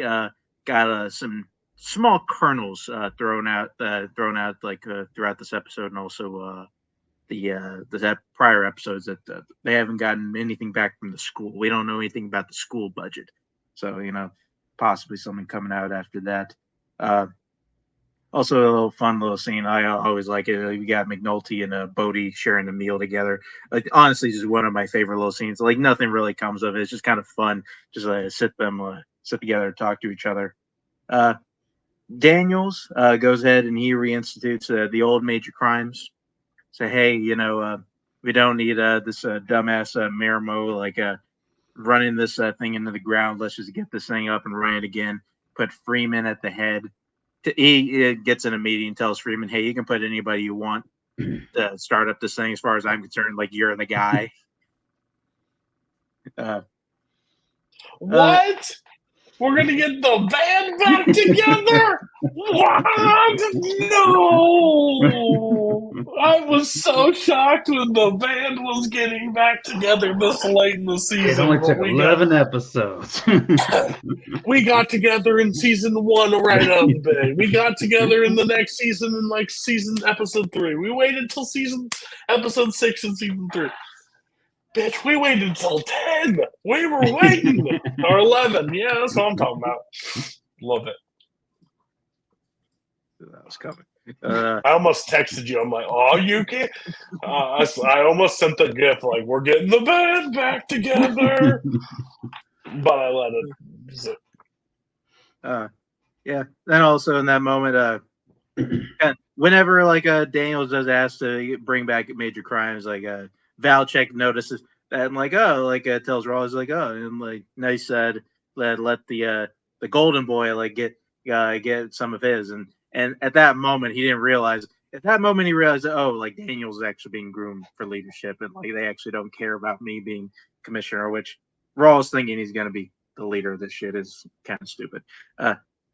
Freeman is getting back in the groove of things. And he's starting to look into the returns of the subpoenas. Kind of a neat, kind of a co-scene they have there when Freeman's looking over the subpoenas, he's looking over all the names, and like Tommy's like in one of those like big bougie parties, and like we see Tommy like meeting all like kind of the dirty politicians that like Freeman subpoenaed over that time. Kind of a fun scene. Tommy goes talks to the Western cops. Hey, like change is coming. Of course, McNulty is the voice kind of saying like, I don't know. We had a lot of people promise a bunch of shit and like nothing ever changes. Of course, McNulty's going to say some shit like that. Burrell is able to demonstrate his worth here a little bit because he gets word that Herc is basically going to get a slap on the wrist for what he did to the minister. And Tommy knows that shit isn't going to fly. He says, you know what, though? Probably can't fire him from the minister thing. That'll cause a lot of ruckus. But you know what? got this big rule book here. There's a bunch of shit in here, and like nobody here is a saint. We can easily find something to fire him. Like, let me just go through this, and like we'll find a way how to take care of this hurt situation. And I'm like kind of brings up this great line of like I'm what a mayor needs. Like Burrell just keeps finding ways to stick around, and then of course we hear Tommy gets in a meeting of all his city departments, has what he thinks a pretty positive meeting, but finally gets back from the school budget, and they are running a $54 million deficit. And Tommy responds aptly, what the fuck are we supposed to do with that? Moving very quickly to the streets, not a ton of stuff, but I feel like a lot of things of interest here. Omar and Ronaldo are starting to follow Slim Charles, kind of get a feel of like who he's working for, what he's doing. Eventually, find out that he's now working for Prop Joe. They didn't know that before. Like he's now working for the enemy. They continue to follow him. Sherrod comes back home. He's no longer going to be on the corner. Bubbles happy to have him back. They kind of have him working with him. They're still being attacked by that dope fiend guy, and even with Sherrod, they still can't overpower this guy. So that is a problem that will unfortunately continue. In Omar following Slim everywhere, he comes to find out about the co-op, realizes that all the drug dealers are kind of form under one, and Joe is the head of it. He then formulates a plan, hits Joe at his pawn shop, and makes it clear that you know what I want to get up at Marlowe. You know he's the one who put me in jail. I want to take everything he's got, and you're gonna give him to me. I don't care how you do it. You're gonna figure it out. Which great scene. Has kind of like almost like kind of like the like a '90s action movie line, and I've already handed him the clock. He's like, there's something wrong with this clock. He's like, oh, what's wrong with it? They ran out of time. Pulls out that big ass pistol on him. Great moment. Although Omar doesn't really seem he has any intention of going up at Marlowe, since after this says he decides to follow Cheeks. So Omar clearly has other plans. We'll continue that in the next episode. Going last the school corner kid story. The boys want to get back to that shitty cop. They are tired of Walker, believes his name. They're tired of his shit. Michael thinks he has a plan to deal with him. Don't know quite what that is. Still kind of like a program still going on. Like Naaman is kind of like starting to flourish more in that. He volunteers for a trust ball somewhat because Colvin kind of guilt looked him into it, but he's still able to do that. Albert though has a bit of an outburst and found out that he was upset because his mother had just died and just came to school because I guess that was good for him. Like really fucking, really just fucking brutal scene. Randy is having trouble selling the snacks because word is continuing to get out that he's a snitch. Pretty much nobody's buying from him. Nobody likes him anymore. So that's just another wonderful day in Randy's life. The plan to get back at Officer Walker was simply, just to jack him up on they were going to key his car, lure him down an alley, jack him up. Wasn't really to steal it, but Michael saw like that big ass ring on his finger. So you know what? I'll take that. And they just threw a big old bucket of yellow paint on his back, and that was their way of getting back at him. Kind of if we're being honest, probably like the last kind of kid thing that we'll see like from these kids, unfortunately. Then after that, Michael and Randy get into a fight. A bunch of boys at school there calling Randy a snitch. We all get this moment where we think Michael is going to start beating on Randy. Then he starts beating the fuck out of a bunch of kids. Prez eventually pulls him off. Michael's able to hold his own, but Randy gets the shit beat out of him. They kind of let Prez know about the situation that, Randy has kind of been talking to the cops and got everything that he's snitched about. And he kind of learns that, oh, this is about something to do with Marlo Stanfield. that he maybe witnessed a murder of Marlo Stanfield. Prez is all up into tizzy. He goes back to Carver and say, "Hey, you're supposed to take care of my guy. Like, you didn't do it." Carver's a little bit confused. Like, I don't know. Like, I sent this shit over to Bunk. It should have, like, something should have come of that. Like, Bunk should have gotten them. I'm gonna figure this out for you. Don't worry. A few students are now going to be moved up to 9th grade. A couple are going up to high school. Daquan is one of them. Does not seem to be super happy about the news being moved up to the high school. After that, Donnelly then tells Colvin that they decided to end his program. And they are told that, like, as far as the school doesn't really want to do it. They don't feel comfortable moving off it. But you know what? They get approval from City Hall. We can probably keep this shit going. Upon Carver going further down the line, he tells Bunk, like, "Hey, I sent this kid over to you. Like, what's going on with this kid? What's going on with this kid?" Bunk is like, I never heard anything about a kid. It's like, "Well, I gave him to Herc, and like he was supposed to give him to you." He's like, "Herc didn't give me shit." He goes over to Herc, and he's like, "Motherfucker, like, you're messing with my fucking investigation. Like, what the fuck are you doing?" And Herc is like, "I don't know." He's talking about like zombies and shit. Like, he didn't have anything. He's like, Bunk is like, "I don't give a fuck. You're supposed to give him to me." So they end up going back over to Prez. They want, like, Bunk and Freeman want to talk to Randy. Prez is like, "No, like, this kid's been through enough. He's already getting the shit beat out of him. He's going through like, we don't need to do any of that." He does at least give them one little nugget of, he just told this guy to go to the playground to meet a girlfriend, and that was the last he was seen. Freeman and Bunk go to said playground, look around, seemingly find nothing. However, Freeman goes to a couple of these vacant houses, notices, some of these have different screws. One of these has these little Phillips head screws on the houses. This is a little fucking weird. Some of these have like these little nails on there. It's like, oh, this is fucking weird. And these look like they were just freshly put on here. It just kind of tells Bunk, like, this is a tomb. Lex is in there. Episode ends. They figured out that old Marlo is hiding these fuckers in the vacants. That is a new day. What do you got? Yeah, I mean, it's a great episode. I mean, all the stuff with Randy. I love seeing Prez just get pissed off and go after Carver. Like, I gave you this kid to you for you to protect him, and all this is now happening. I wrote down in my notes. I don't remember who said it. It might have been Lester, or when they started looking into the investigator, or maybe Herc. Because the more we learn, the less we know. After taking out Marlo and his crew and stuff, and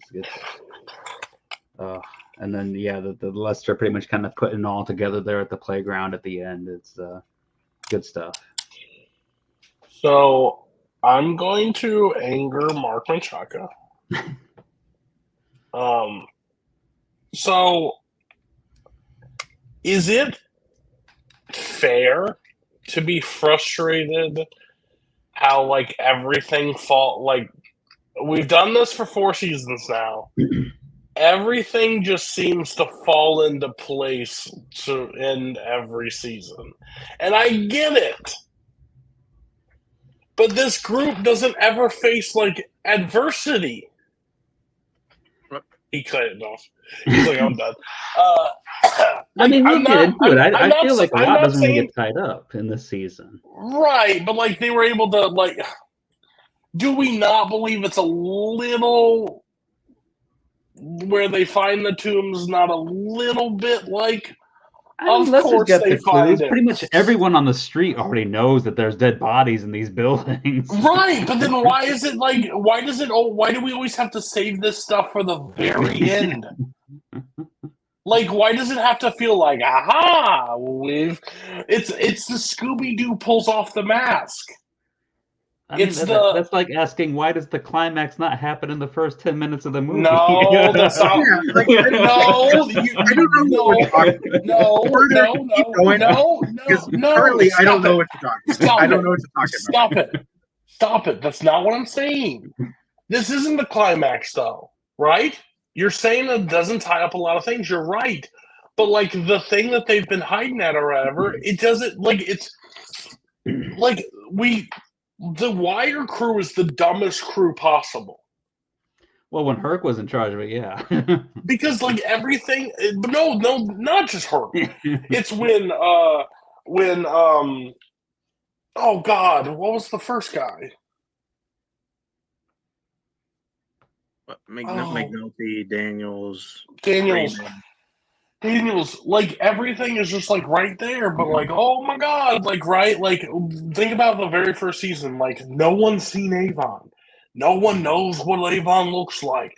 He doesn't appear, blah, blah, blah. Avon's in fucking clean sight every fucking chance you get in the rest of the season. Like, they make that big a point. So, and I'm not saying, like, it has to wait till the very end to make the climax, but, like, they have to be more situational. Like, for me to be successful, for me, like, I would want it to be, like, this leads to this, to leads to this, to leads to this.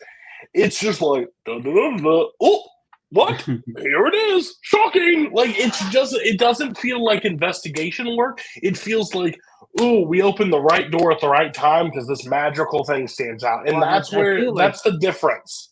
In this season, though, because Lester got pulled off of the Wire in like the 3rd episode. If he had been there, they probably would have found these bodies in like the 4th or 5th episode. But, like, what is the point of not finding them? It shows the ineptity of the police force in the system. That has been the problem for 4 seasons. Yeah, that's the problem in Baltimore for like 30 years. Okay, then it's not that interesting of a show. So here's the thing. So here we're at. And this is where we're at. This is where we're at. This is where we're at. This is where we're at. This show is rinse, cycle, repeat. It is the same seasons every season. Yeah, but it's different dishes. Yeah, but how is that? How is that in the top 10 season shows of all time? Because watching season 1 and I see the same shit that happens in season 4, you're lazy at that point. I would say it's almost like if Breaking Bad, it's like Walter's ego gets him in trouble. How many times? But that, like, but each season is completely different. This is like, oh, the band's separated. The band's not together. Ooh, we have a new crime aspect. We got to find the crime. Let's get the band back together. Once we get the band back together, it takes 3 episodes to resolve problems. What? I know I was going to piss off Mark, but listen, like, I don't even know where to fucking start. Okay, like, I'm just sitting here fucking dumbfounded. It's like, no, what? If like, this was Breaking Bad, no, hold on. You went on for a little bit. Like, give me my chance to talk. On one end, like, we'll just have a difference of opinion on, like, whether or not the theme of this show is interesting, because I think the theme of this show is in a sense of just the ineptitude of the system and how the system always stops either good police work, like good business, whatever. Like, the system we have in place is always the problem, and that's what always fucks with everything. That to me is just always interesting. I love that in the sense of this show. And also, like, but just like in your main premise of, like, I don't know, these guys are bad investigators, just seem to find it. Like, even that doesn't make any fucking sense. I mean, there was an entire fucking episode where Lester is trying to find the bodies. Like, he goes to the fucking forest, he goes to everywhere the but fucking the buildings. he goes to the sewers. Like, he is actively investigating this, trying to figure this out. And then he gets this one golden nugget and finds it. Like, he's actively investigating this entire time. You're saying, like, I don't know, he wanders about and finds it. Makes zero fucking sense. Like, I have no idea what you're talking about. Okay, so, but that just proves he's one of the dumbest cops ever.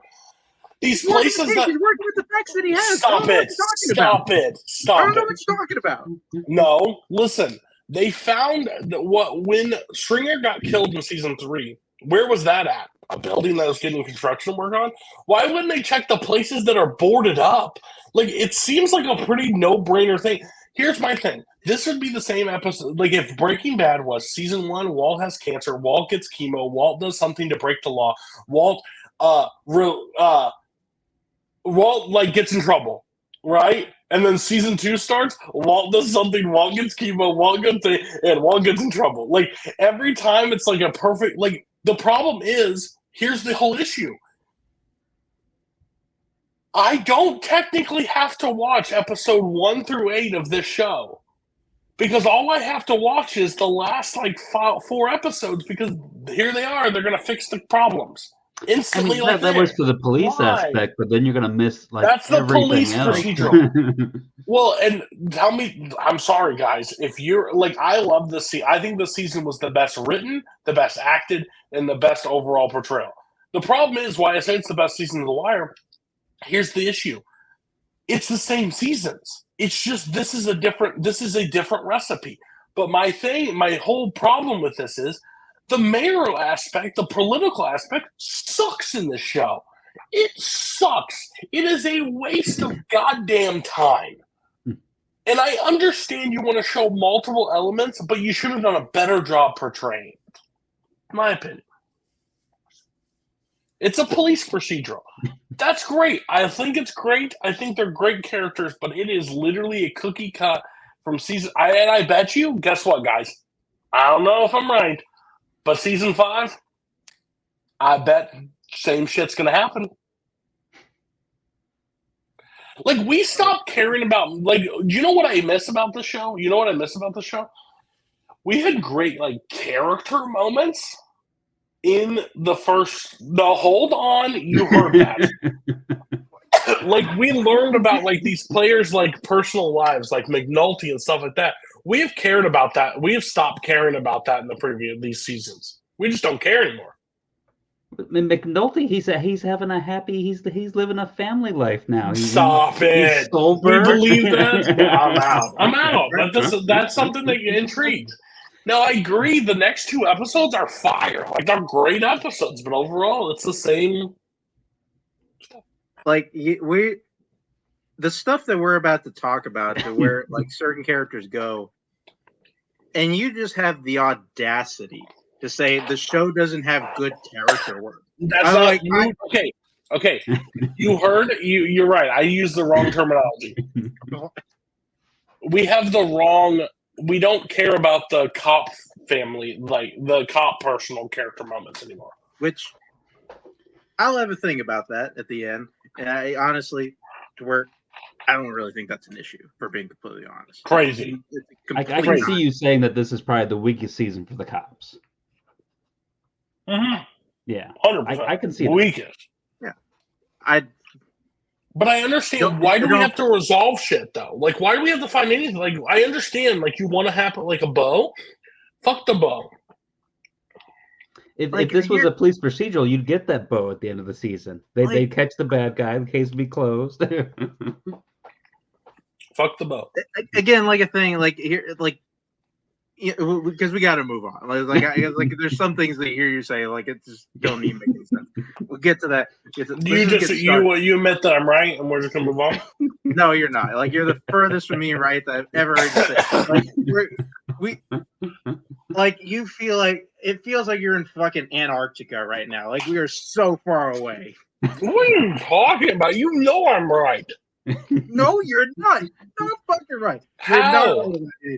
We need to get to like a fan zone debate panel in here. That was incorrect. No, what did I say that was incorrect?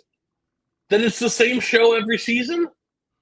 It is. Yeah, look, what are you talking about? Like we literally spent like this entire time going into completely different aspects of the show. Like, half of the show, like, is completely different. Oh, the school. Yeah, look, what are we talking about? But the same formula's there, Mark. We just changed the environment, but the same structure's there. Because it's the same. Bad guy do bad thing. Bad guy get investigated. Bad guy, they can't figure out what the thing is. They can't figure it out till the team comes together. Once the team is together, we figure shit out. It's the show. But it's fine. You have to see like how these bad guys get created. But how my personal belief is, how Walt's story from Breaking Bad is one cohesive thing. This thing can't even sniff Breaking Bad's ass. It's so far behind it isn't even funny. It's a great show, but it ain't even close to Breaking Bad. We gotta move on. Like it's just like we'll be here all fucking day. Be here all fucking. We gotta move on. God, I just Mark's my favorite person. He loves that he did this show with me. Unbelievable. Anyway, fucking that Scott His Own is the fucking 12th episode. Let's get started with fucking police political. And they're starting to investigate. You know the vacants. Like Jay is pretty adamant about not wanting to investigate any more of this because he knows because he doesn't want to go searching for bodies. He has a fun little line to put in here. Yeah, these are Marlo Stanfield's bodies. Like, yeah, they belong to him. Like Jay just doesn't want to get into any of this shit. Carcatti's staff is trying to figure out how to fix the school budget. Another, honestly, just really great just political scene in there. Just kind of just a very, I think, kind of true to life, where they're all arguing about like whose fault is the problem with the school budget, like who's taking money out. Didn't really realize until this last watch of like Andy Krachek was in charge. It was the head of the school board, and we know he's like the biggest fucking crook like of any of these guys. So obviously he stole the $50 million. Like a case closed right there. But yeah, they're kind of arguing like, I don't know. So and then there's finally somebody in the room who's like, okay, we get it. It's nobody's fault. Nobody's responsible. But let's figure out how to fix this shit. Great thing. Consensus does seem to like just ask the governor for help. Just to get the money from the governor, have the state pay it off, and just so that our city isn't completely fucked. Marimel is finally on his way out. They want to get on the ground running, try to take down Marlo, try to maybe get up on another wire, see what's going on. They do eventually learn that Marlo and his people are not using cell phones anymore, so they probably have to figure out another way how to get at them. Lester starts going over to missing persons to see if there's any links to Marlo's crew or kind of the people that he was beefing with to see if they can connect him to the drug game. Tommy goes to see the governor. He's kept waiting and waiting and waiting. Eventually sees him. Lester goes to Daniel to get permission to start searching the vacant houses for the dead bodies. Like he just kind of wants to hit the ground running. Daniels, though, approaches it a different way of Rawls. He goes to Rawls, kind of says, hey, we got to start going into these houses. Though he puts in the more political vein of, you know what, we go into these houses now. These will go into Royce's year, and this will help out our mayor. He's not going to have to eat the stats of like all these fucking murders. As the wire crew's going on, IAD comes a knocking. They're looking for their camera, and Herc's worst nightmare comes to fruition. Says, you know what? It's all on me. You don't have to go after Sidner or Dozerman. Like, I can answer all your questions. I'm the only one to blame here. So that is the Burrell fucking over Herc here in this situation. Ross tells Tommy that, hey, like, we're got all these vacant murders. They're attributed to this Marlo Stanfield crew. Probably want to tells him Daniel's idea, to get the bodies out now, just so they're not attributed in next year's total. Tommy, like, has kind of the very political moment of, listen, like, these are dead people in there. We want to get them out, but, make sure we don't find any more bodies in January. Very, very, very, just kind of political asshole side of him peeking out there. And then Tommy's crew is weighing their options, whether or not to take the governor's money. Pretty much if he doesn't, schools will remain a mess, probably have to cut programs, cut budgets, and probably all their other programs in the city will suffer if he doesn't. But if he does, the school will go under state's control, and also would just hurt him politically if he were to decide to run for governor in 2 years. Going on to the streets. Bubbles is pushed to the brink on his dope fiend problem. He doesn't know what to do. Eventually, he decides to give him a hot shot. He fashions up his little heroin thing, puts some poison in it. Pat those on there. He gets it ready for the next time he sees a guy. He lets Sherrod run his own cart. Seems to go okay that first day. He's actually able to hold the count, but Bubbles doesn't run into his guy. He's just nowhere to be found. Comes back the next day, and he wakes up the next morning ready to get after it, kind of in a good mood. Notices his jacket is on the floor. Realizes, and he doesn't really think about it at first. He realizes, oh shit, gets up, sees Sherrod on the floor. He's has taken the hot shot, and unfortunately, Sherrod has died, and we see Bubbles inconsolable at the moment, just like horrified at kind of what he's done and kind of what this one guy has brought him to do, and unfortunately hurt his friend Sherrod. Going on to the little, somewhat slightly brighter things. Omar starting to put a crew together. Omar, is following Cheese, and he has followed him to where the big shipment of drugs is coming in. So Omar puts together a crew, involves some of Ronaldo's friends, and involves an old compadre and Kimmy. And you know what? They formulate a plan. They get some of these guys, like who are supposed painters, drive up to it. Kimmy dresses up as some drugged out prostitute, and they distract these guys. Fucking pull up on these guys, pull up guns, they hit up a fucking Method Man, and they steal the entire shipment in just one, like kind of like one of the cooler ways of the show. Like Omar is now really upped his game on this end. So that does end Street Side is going into the school, corner kids. Kind of going to the cold open. Michael, we see Michael running away from Chris and Snoop.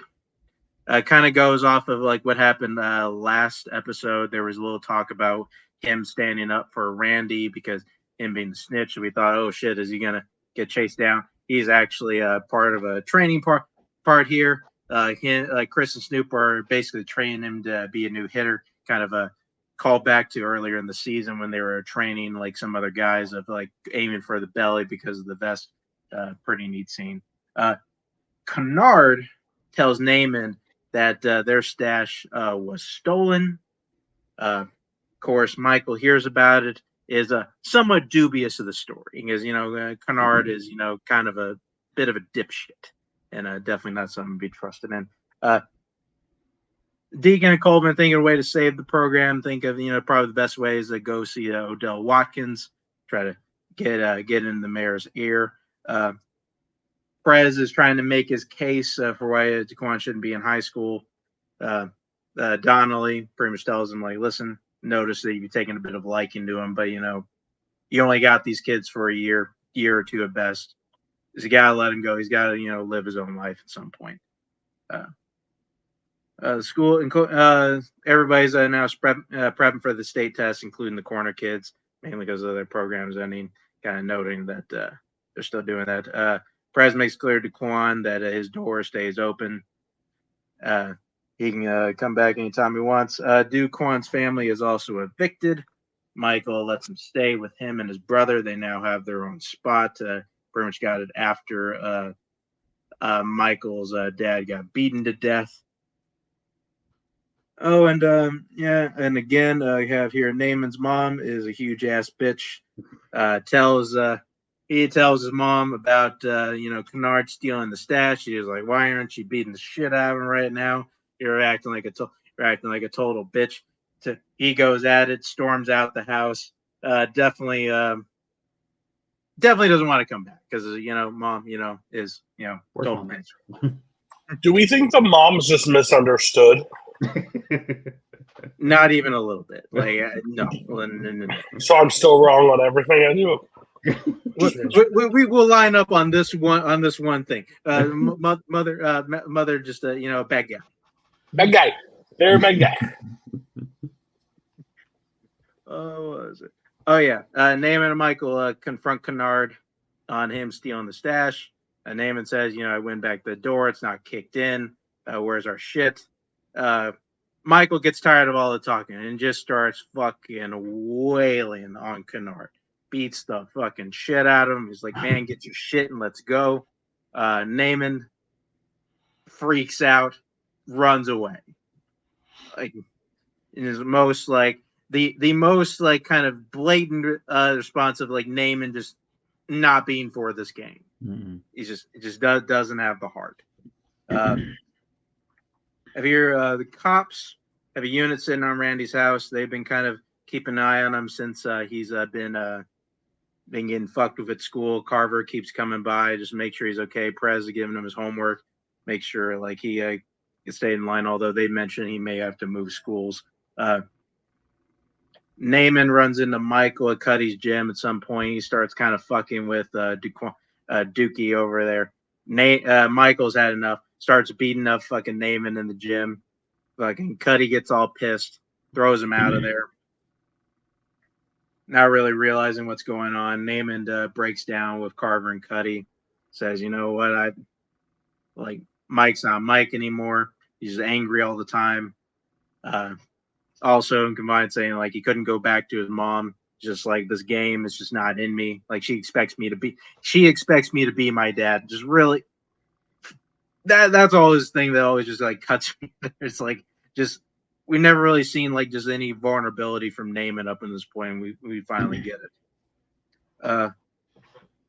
And finally, oh yeah, Cuddy's gonna go look out for Michael, trying to figure out how to apologize to him and shit. Finally get a fake call, go over to the cops. A fake call comes out, says, cops getting beaten on, sends that unit that was outside of Randy's house. They end up driving away. And then at that moment, a couple guys light up a couple Molotov cocktails and throw it inside Randy's house. After that, we have Cuddy goes out, reaching out to Michael on the corner, apologizes to him like a man. Monk trying to talk him off, like Cuddy does stand up to him. Monk takes a bit of exception to that and puts a couple of bullets into his leg, about to put the kill shot into him. Michael stops him from doing it. Says, you know what, he'll wait for. He says he'll wait with Cuddy for the ambo to come with. And then Cuddy says the immortal line, no, go for people. Mike leaves him there after Cuddy being shot. And we end with Carver going to the hospital and seeing that Randy's foster mother has a 2nd and 3rd degree burns, so she is badly hurt from the fire. Goes over to Randy. He's like, hey, just looking out for you. Do everything we can. Randy just doesn't want to hear it. Just goes off on me. You're gonna look out for me. If that's what you're gonna do, Sergeant Carver, you're gonna look out for me. It just ends with Carver walking away in somewhat defeat, and that is the end of That's Got His Own. What do we got here? Probably one of the happiest episodes we've seen of any of the shows we've watched. Yeah. I mean, this one's always a tough one to watch. I mean, pretty much. I mean, the stuff with Bubbles and Sherrod. The stuff pretty much Mike is pretty much committed his full turn to the dark side now. Pretty much that scene with Cuddy that was his pretty much last chance, and it didn't work out, and all the stuff. Naaman pretty much we figured out we knew he wasn't for this life, and now pretty much everyone else knows it. And then all the stuff with Randy. I mean, it's tough, and just that scene and Carver walking down the hallway with him shouting after him. About you gonna help me out? Great episode. I mean, yeah, I like it. Just fucking. I don't know if I'm allowed to talk anymore. I mean, you can. Like, what do you got? Like, really, like, what? I don't know. It's a sad episode. It's a hard episode to watch. I think it's a good episode to watch. I think it's heading for a perfect closing episode. That is not. They don't do that very often in this show, so it's nice to see. There are nice little character moments of growth and Yeah, development. yeah, love it. Even though I'm trying to get under my skin a little bit. No, I wouldn't do that to you. You, my pal, my buddy, my best friend. No, I would never do that to you, Mark. I got you, buddy. I mean, it is kind of weird when it almost like, not to say I don't like the Omar stuff, because the Omar stuff in this is really great. Like the heist scene is a really fun part of it. It does seem like the only fun part in this episode. Yeah. Everything else about this episode is just a giant bummer. Like Carcetti is having to deal with like this giant like deficit crisis. He's between a rock and a hard place. Like, yeah, like, you know, we got major crimes up and running. We're kind of and you know, we got kind of like some solid investigation going now, but like they are very fucking late to the party. Like they're basically trying to solve like months old murders like in fucking houses. And then yeah, everything that happens with the kids is just fucking devastating from start to finish. Like just like we see everything's going off Michael, and things have really reached a peak with Randy. They're just like that ending scene is harder and harder to watch every time.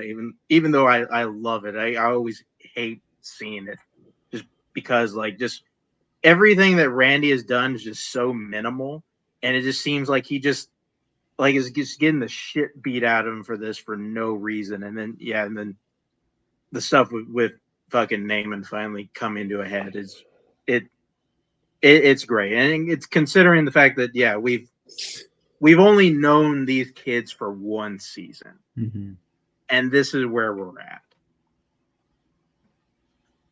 Okay. Now, Close it out. You got 12 minutes to close it down. I'm just kidding. Okay. I'm gonna try, because to be honest, everything kind of ran into everything here, so we're just gonna kind of go linear here, and we're just going to we're saying it all gonna, comes to a head. No, we wouldn't see that happen. Look, every story like kind of involved a piece of everything. So, you know, we're just going to go from start to finish, and we're going to see where we end up. Because although it could go long, as this is just one of the greatest television episodes of all time. We're going into final grades. Start off cold open and a homicide. Bubbles has turned himself in. He goes up to Norris and Jay, saying, "Hey, killed this kid. You know, I gave him a hot shot."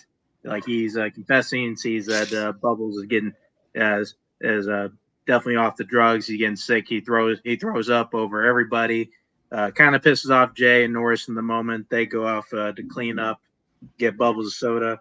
Like Jay is kind of, you know, getting in his holly jolly mood, and like, oh, that's a wonderful Christmas. And then we see like fucking kind of a la Jojo Rabbit scene. We see Bubbles as a feet in the air, like he tries to hang himself in the fucking interview room.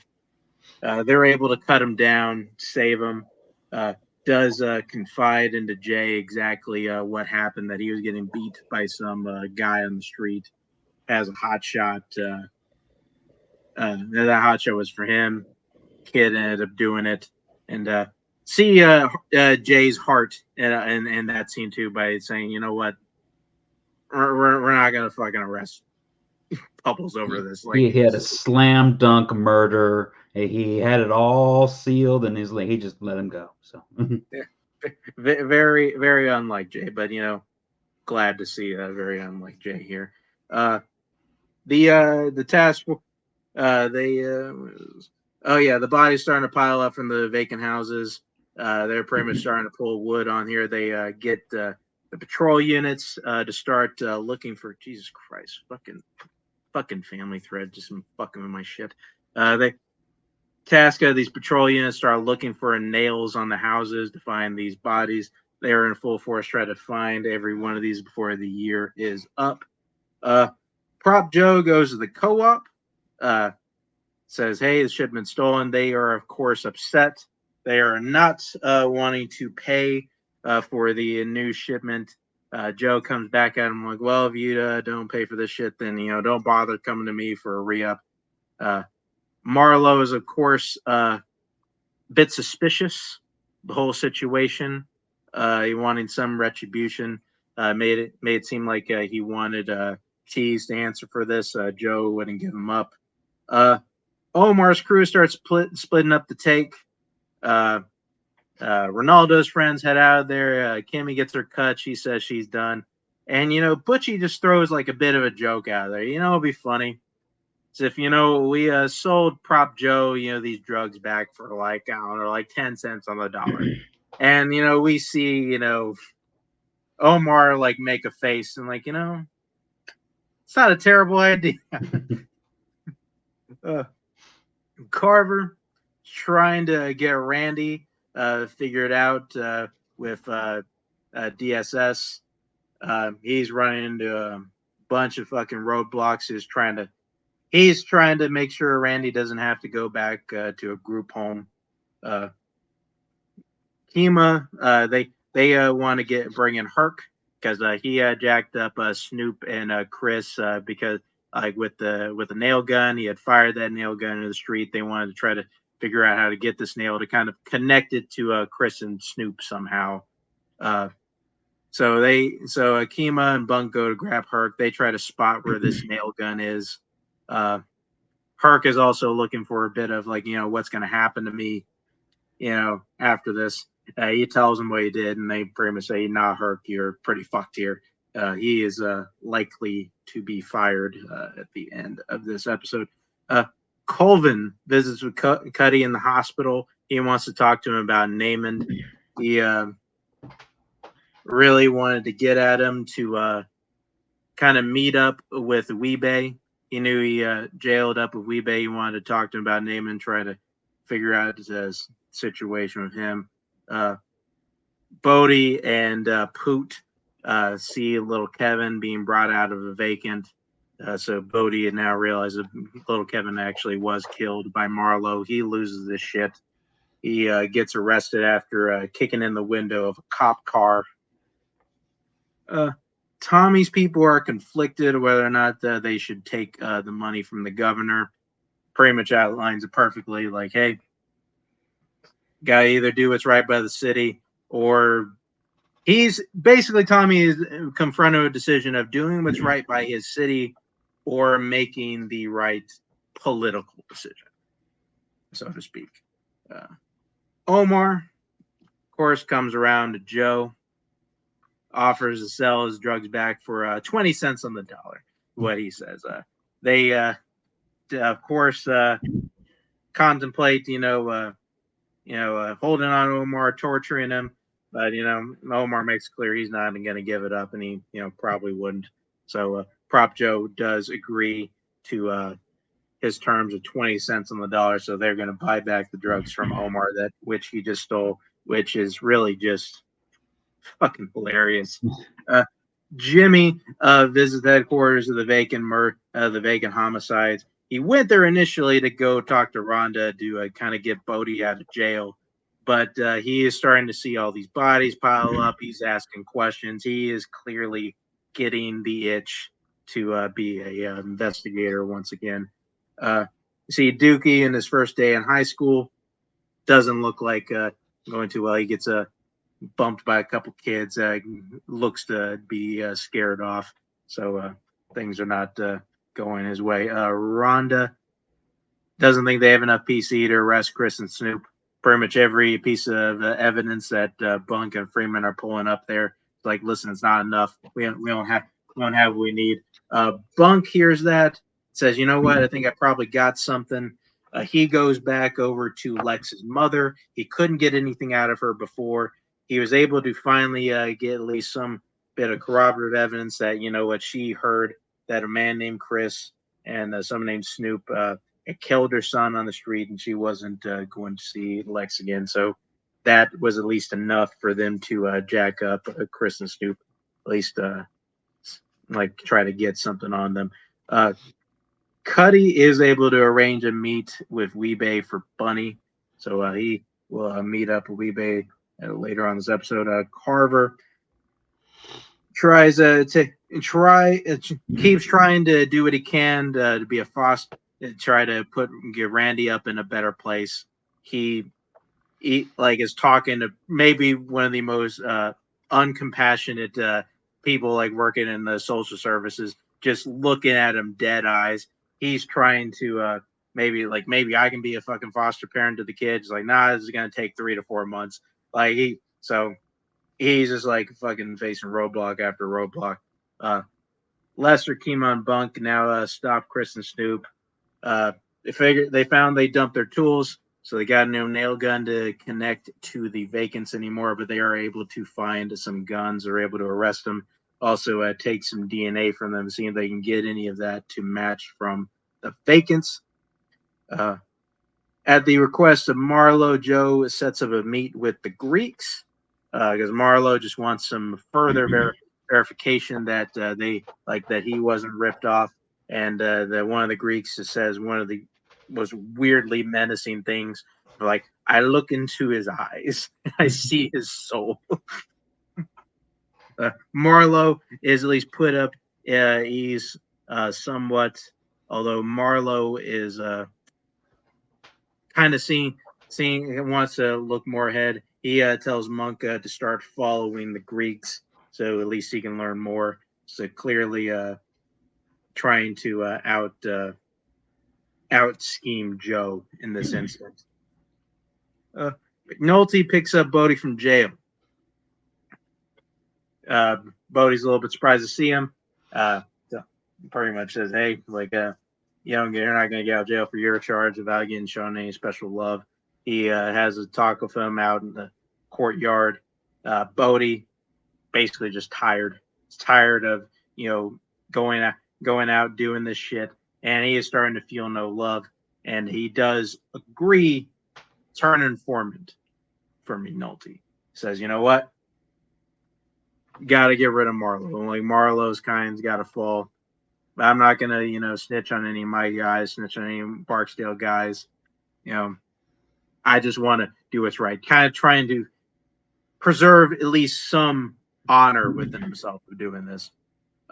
Unfortunately, though, Monk sees Bodie leaving McNulty. They deduce that it's probably a cop, and Marlowe doesn't want to take a chance. Chris and Snoop just got arrested. They don't need anybody snitching on them, so they put out a hit on Bodie. They send a couple of guys out there in Bodie's corner. Bodie sees what looks like the silhouette of Chris and Snoop lurking in the corner, pulls out a gun, just starts shooting wildly.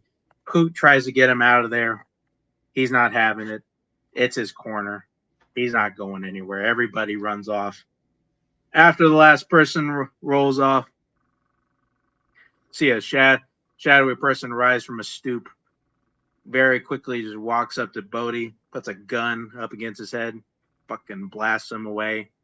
And then we just see fucking Bodie lying on the street corner, which I'll fucking get into that later. Marlowe, after Bodie's dead, Marlowe decides to give Michael that corner. He also gives Michael a hit, his first kill. He's initially going to get Bodie, but Chris was able to talk him out of that, saying, "Hey, he probably shouldn't be somebody that he knows." Bunny and Parenti get their chance to present their case to the mayor's office. Kind of, try to get this program going. However, they meet up with, they don't actually meet up with Tommy. He's out seeing the governor. So they talk to one of his staffers, and that fucking pencil neck chief of staff piece of shit.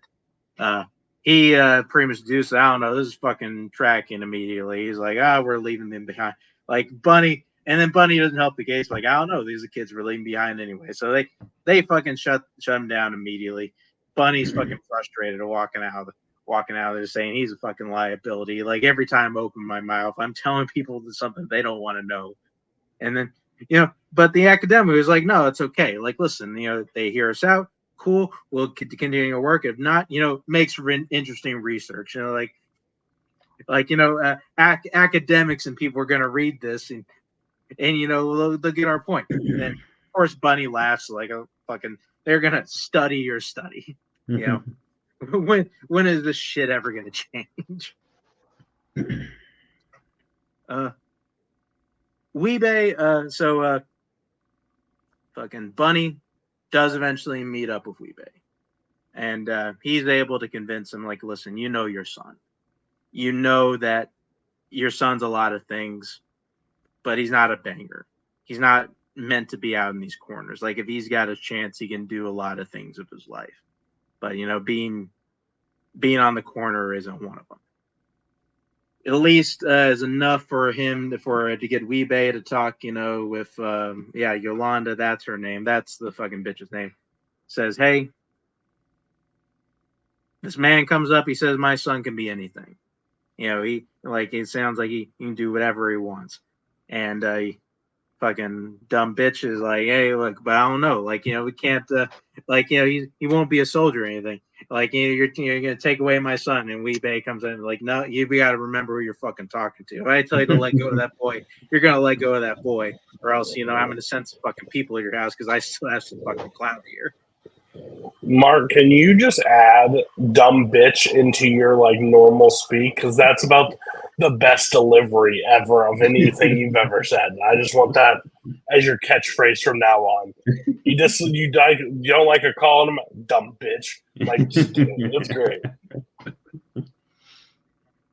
Duly noted. I'll figure out some character season 5 just called dumb. There's a perfect character in season 5 to call dumb. All right. Well, so that will continue. All right. Anyway, Omar gets paid off for the drugs. He tells Joe's people where to find the package. He gives Butchie some cash, and he does seem to leave town, seemingly for good. Seems like Omar has gotten his big payday, and he is not waiting around to find out the rest. Tommy comes back from his meeting with the governor. Norman is kind of pissed. Chief of staff guy notices this is what's going on. He realizes that Tommy left the money on the table. The governor was going to make him beg for the money. He's going to put out a press conference and kind of really rub Tommy's nose in it. So Tommy made the right political move after all, didn't take the money, and at the very least, hopefully it's worth it. Maybe he'll win governor in a couple of years. McNulty learns that Bodie was killed because he was seen with him. Kind of puts himself into a tizzy now, kind of puts him in a sense where he doesn't really know what to do. Kind of really was the straw that broke the camel's back because now he fully wants back into the game. The corner kids program's ending's done. They are getting sent back to their regular classes, so everything is back to normal on that end. And then finally, after everything, nothing that Carver did worked.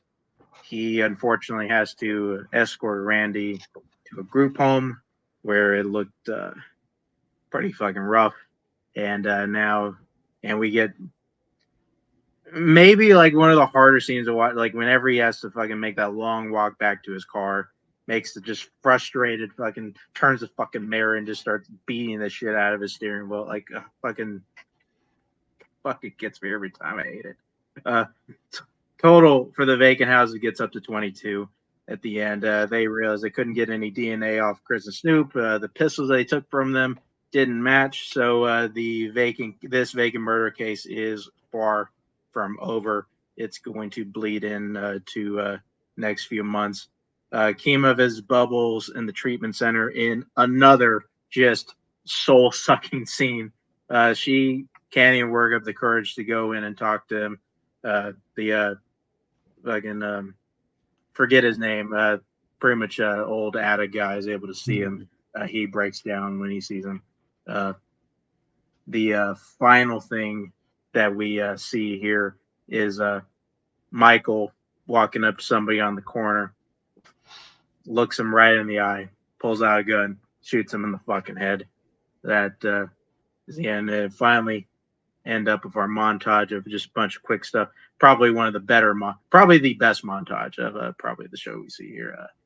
We see Naaman, finally with Bunny, McNulty, fully on back with major crimes. See Herc at his hearing where he's gonna get fired. He got fired. We'll just say that he got fired. Marlowe is following Joe. See Bunny walk out of the academic meeting, so he seems to clearly be parting ways with Parenti at the end of this. He's done with that. Everybody's working on these vacant murders. That case will continue. Prez had a moment earlier where Dookie saw him like outside of the school. He now sees him on the corner, so now Dookie seems to be out of school. So Dookie is another lost soul on the corner. Randy Snitch Pass follows him. He gets the shit beat out of him after he gets all his money took from his book. Hey, you see Cuddy back at the gym. He ends up hooking up with that nurse, so that's a good thing. Mayor see the mayor working with his people, getting the budget. Carver dealing with a new group of kids, so things are making their cycle as they always do. And then one of the last things we see is Michael's daydream of working out. We're doing Bugs' homework with him, smiling, and then we see him wake up and he's got to dump the fucking gun like in the drain. So that is the end. Final grades. The end of season 4 of The Wire. A true fucking masterpiece. I hear what you guys think first. Yeah, it's a masterpiece. Don't get that. What you got? I mean, there's not much I can say. I mean, this is a great episode. I mean, like I said, it's they leave enough open stuff to go for the next season. I think this is one of the few times where they actually knew that they were getting another season after this, so they kind of were able to leave some stuff to for the next season. I mean, it's just crazy kind of seeing where they took these characters from like the beginning of the season all the way to the end of the season. How all the characters change and the places they were in at the beginning and where they are now, and it's just yeah, it's great. Yeah, like I said, it was cool to see the Greek guy from season 2 is back, so that's going to be some more something to look forward to going forward. I do love that Omar told Prop Joe's 20 cents on the dollar, and Prop Joe told everyone, yeah, Omar, he's getting us for 30 cents on the dollar. Prop Joe always got to take care of himself in there. But yeah, no, it's fantastic. There's nothing bad I can say about it. I think it's a very strong season. I think it is the best season of The Wire. I think I understand why it's put in the top echelon of shows. I think there is a tier list. I think it is the lower tier of that Beyond show, but I think it's really strong. I was screaming "Adopt a Kid" pretty much the entire season. Like, that is very heartbreaking for me. I've said it openly. I think the weakest part of this show is the political aspect. I just don't care as much as I should care, and it's really surprising because that's an area of shows that I actually fall for. If it wasn't so long of episodes, I would strongly suggest The West Wing as a show to do on the show. Depending how long and if we could ever agree to that length. But I think it's an absolute. I love political intrigue. I find it so fascinating. It's just sad that it doesn't work in this thing. But I think it's the wrong team to make it work. If that makes sense. Like, there are strong parts of this show. Like, they introduced they've had kids for the majority of the thing, but they made kids very crucial to this season's success and did super well with the kids aspect, which I would have also said, I doubt you're going to care.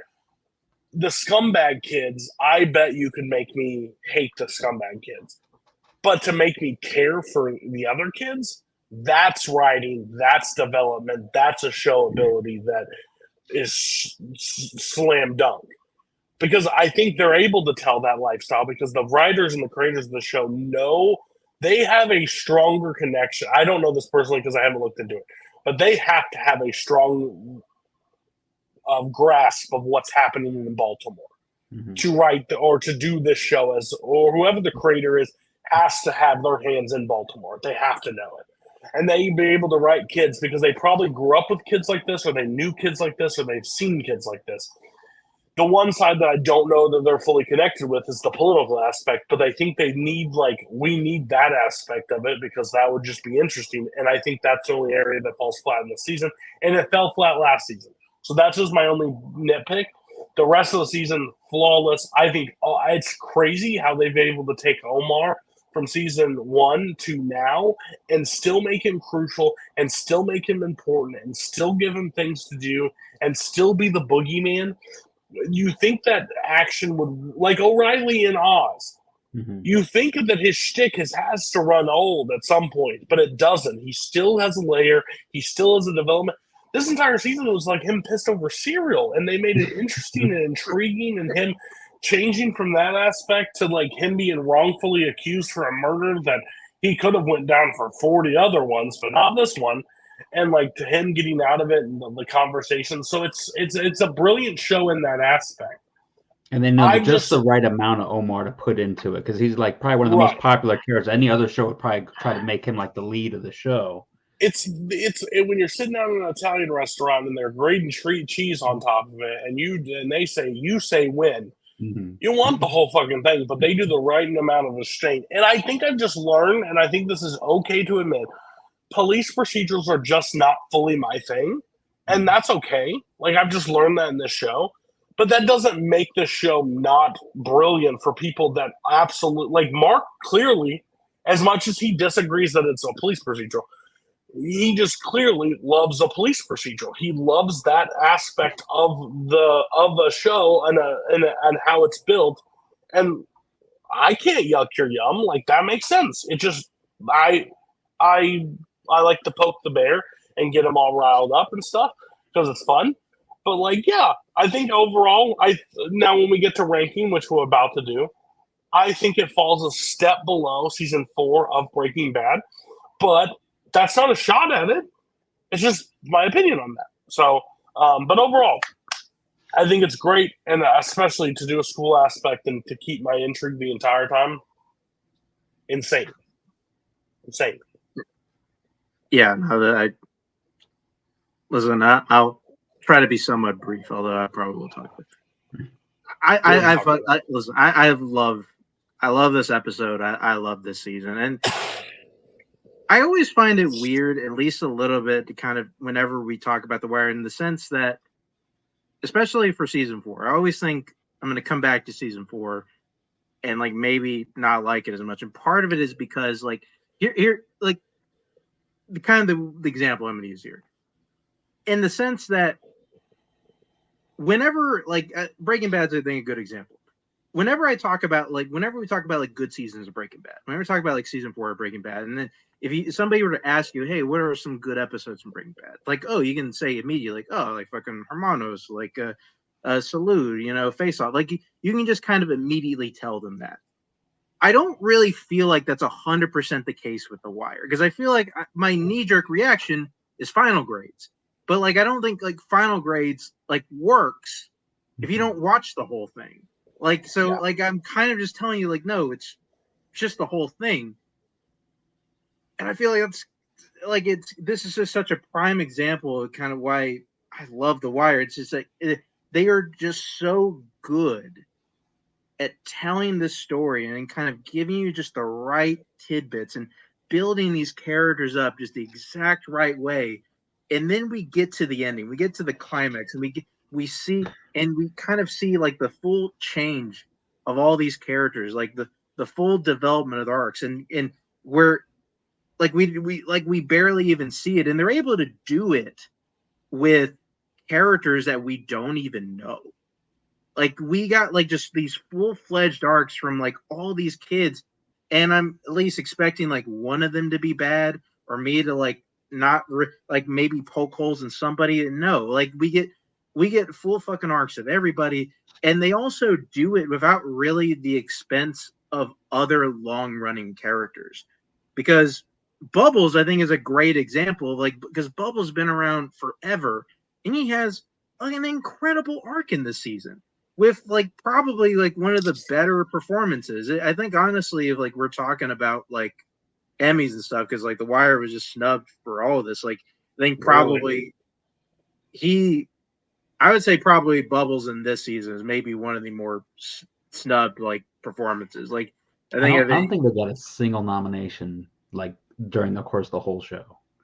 It's crazy. I think the show only got one nomination for writing, okay. which was the finale of season 5. It was the only one it ever got, which is nuts. But yeah, and honestly, and it kind of in talking about in terms when we talk about just seasons as a whole, and the reason why I love the season is just I look at the season and this is like just a giant risk on their part. And it's where they emphatically prove that this show doesn't have a protagonist. I think we sat through here and thinking of like, maybe it kind of has one. Like, it really, like, if we were kind of went up to season 4, if you were to ask ask an average person watching, like, who's the protagonist of the show, like, you'd probably say, oh, it's probably McNulty. And like, I think that would make sense. Like, McNulty's kind of like the driver of the action. We kind of see him the most, and kind of most of the stuff just kind of gets pushed through him. And this season just puts him on the fucking back burner. Like, we barely see him throughout the entire thing, and it doesn't matter. It doesn't change the flow of the show at all. It doesn't affect the storytelling. It doesn't affect really any of the characters. We just kind of go on business as usual. Like, just where I think that's something that, like, I don't think, I'm not sure if we'll ever really see like another show just pull off as well. It's a thing I just find like endlessly impressive with this. And just one last thing though, like just at least on the political thing, like I think at least kind of where this character goes so well, and I think I've kind of I've brought up like, Carcetti is kind of who we think of as the kind of like new golden boy kind of politician guy. We see like his upbringing is kind of what we think is kind of like the guy who's going to change everything. And I think they do a good job of kind of building him up as a guy who's trying to do that. He is trying to affect some change. And the moment he is brought up with like a real problem, and he has to make the choice of, do I do what's right for the city, or do I make the right move that's for me? And he ended up picking the thing that was right for him. He ends up kind of fucking over the city, not taking the money, which is just like it's kind of like just a great example of where I think kind of how good The Wire is just building characters. Okay, so time to rank it. Mark, you just want me to put your score already down, or do you want to act like some intrigue and see if you're gonna like, rope a dope us? But I know your score, but do you want me to say it or you say it? Like, listen, it's to me, season 4 of The Wire is the greatest season of television ever. It's the best season of the best show of all time. If I can give it a 6 out of 5, I give it's a 5. It's easy, a 5 out of 5. You could have said it, but I wanted to say that because I wanted to see that look on your face. Is this the first time you're watching Breaking Bad? It's probably the third watch, I think. Okay. I'm just curious because when you say best of all time, that's crazy. Hey, it's in the top 5. I'll give you that. It's up there. Oh, you think? Yeah. Season 5 of Breaking Bad. A little bit higher. Season 5 of Breaking Bad just fails to the schoolyard show. Matt, what's your rating? It's 5 out of 5. I mean, for me, it's 3 and 4 of The Wire are kind of like interchangeable. Like, which one's my favorite? I mean, I feel like if I could give this a 4.9, that's probably where it would be. But I'll give it a 5. Yeah. I'm 4.5. I think it's solid. I think it's up there as one of the best seasons of television.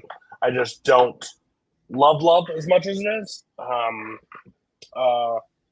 The political aspect is the only thing that really tears down the show for me, and I've said that pretty openly. But I think it's overall, I have no issue. He did say something that is like very true. Would I ever just go to a random episode and watch Breaking Bad, just solo episode? No. I think that's ludicrous. I think that's crazy. But I do see his point. Like, I could watch the train episode and be totally fine. Right. And I think that's Vince Gillian's brilliance of like creating a show that is like standalone solo movies at times, especially Almost if you like a know all. procedural. Yeah, almost like a procedure. His is Wire is so crucial to everything building to it for you to care about anything. You could not watch episode 6 of the season and be like, yeah, I love it. Like, no, you need episode 1 through 5 to get there to like it. So I'm voting that it's, again, we can do this cut or paste, whatever it is. I would put it at right behind season 4 of Breaking Bad. That would just be my vote. You can look at it as 1, 2. It could be the top 2. I believe that 4 gets dethroned in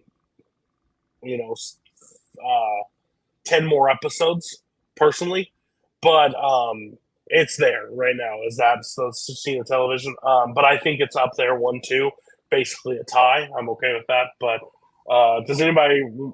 Mark clearly says it's the best season of television ever, so it should be higher. Matt, you're the cider. Does it go behind Breaking Bad or does it go above Breaking Bad? I mean, it's tough. I mean, it's almost apples and oranges. Like I said, I said before, the difference is kind of the Breaking Bad has like valleys and peaks, and its peaks are higher than The Wire, I feel, but it's got the valleys that are lower. Whereas The Wire, I feel, is just like consistently just right there at the ceiling the whole time. So it's tricky. I don't know. Okay, let's put them neck and neck for now. All right, we'll put it right next to each other. We'll keep a happy home. Mark will not have to. I already pissed him off enough tonight. So I mean, we still got season 6 of Oz coming up, so we don't know what's going to happen. We haven't even ranked season 5 yet. So I mean, I think we all gave 5s to season 4. So like, I mean, there's that. Theoretically, I mean, right, but I don't want to be the contrarian that I'm just sitting back here at a half star just to make it the point. But I do agree with you. We all did give 5, so like that. I'm just going to put it 1, 2. But overall, when I look at it, those are the top 2 seasons by far. It's really funny that it goes Wire, Breaking Bad, like alternated the entire time, and then all 4 Oz's are just right at the end. Just not even close. Okay, so this is the episode. We've been long. We have decided that we are doing a mini series. We will do this in between each season of the show. We're doing a mini series. We picked 3 shows. 2 people picked great shows. I picked one that I'm very hesitant of doing now, but we're doing it because we're not backing out. It's Mark's chance to get back at you. No. Listen, you can shoot holes in this thing. I do not care. I saw it one time in college, like around the college. I was like, this is sweet. I haven't seen it in a while. It could age terribly. I think it's a cool concept for a show, and the book is awesome. But I don't know. I don't remember fully TV. And I'm not a miniseries. Stephen King has so many miniseries, so I think it's good to represent him in that. And we kind of talked about it where we need Oz. We need an Oz. Like, we need 2 great ones to mix in with an Oz. They may like it. They may end up enjoying it and liking it. I don't remember how good it would be. But we are doing 11/22/63 with James Franco. Basically, the guy going back in time to prevent Kennedy's assassination is the overall like arc of the story. We are doing 2. If you look at seasons of television, These two are mentioned in like the upper echelon of the best of the best. So we are burning the candle very fast of the best shows ever. We're going to be doing some shit shows at some point. But we are doing, Mark has suggested Chernobyl, 5 episodes, I believe. Something like that. I have not seen it. I have no idea. And then the Pantheon, the one that is mentioned in like hushed tones, is Band of Brothers. It is the miniseries, a miniseries. It's the standard that a lot of are measured to. So I'm really excited. The best part about doing this show is I don't watch television at all. So this is like new worlds that I've never seen. Like next season, when we've already talked about season, there are 3 shows that I have seen 0 episodes of any of them. So like it's exciting to crack that code. So thank you. We are 10 episodes away from the wire. We're basically 10 episodes of each show now. I think Mark did the math perfectly to narrow that out. So we're basically done pretty soon. So join us for the end of the ride. Thank you, Mark. Thank you, Matt. We will catch you next week.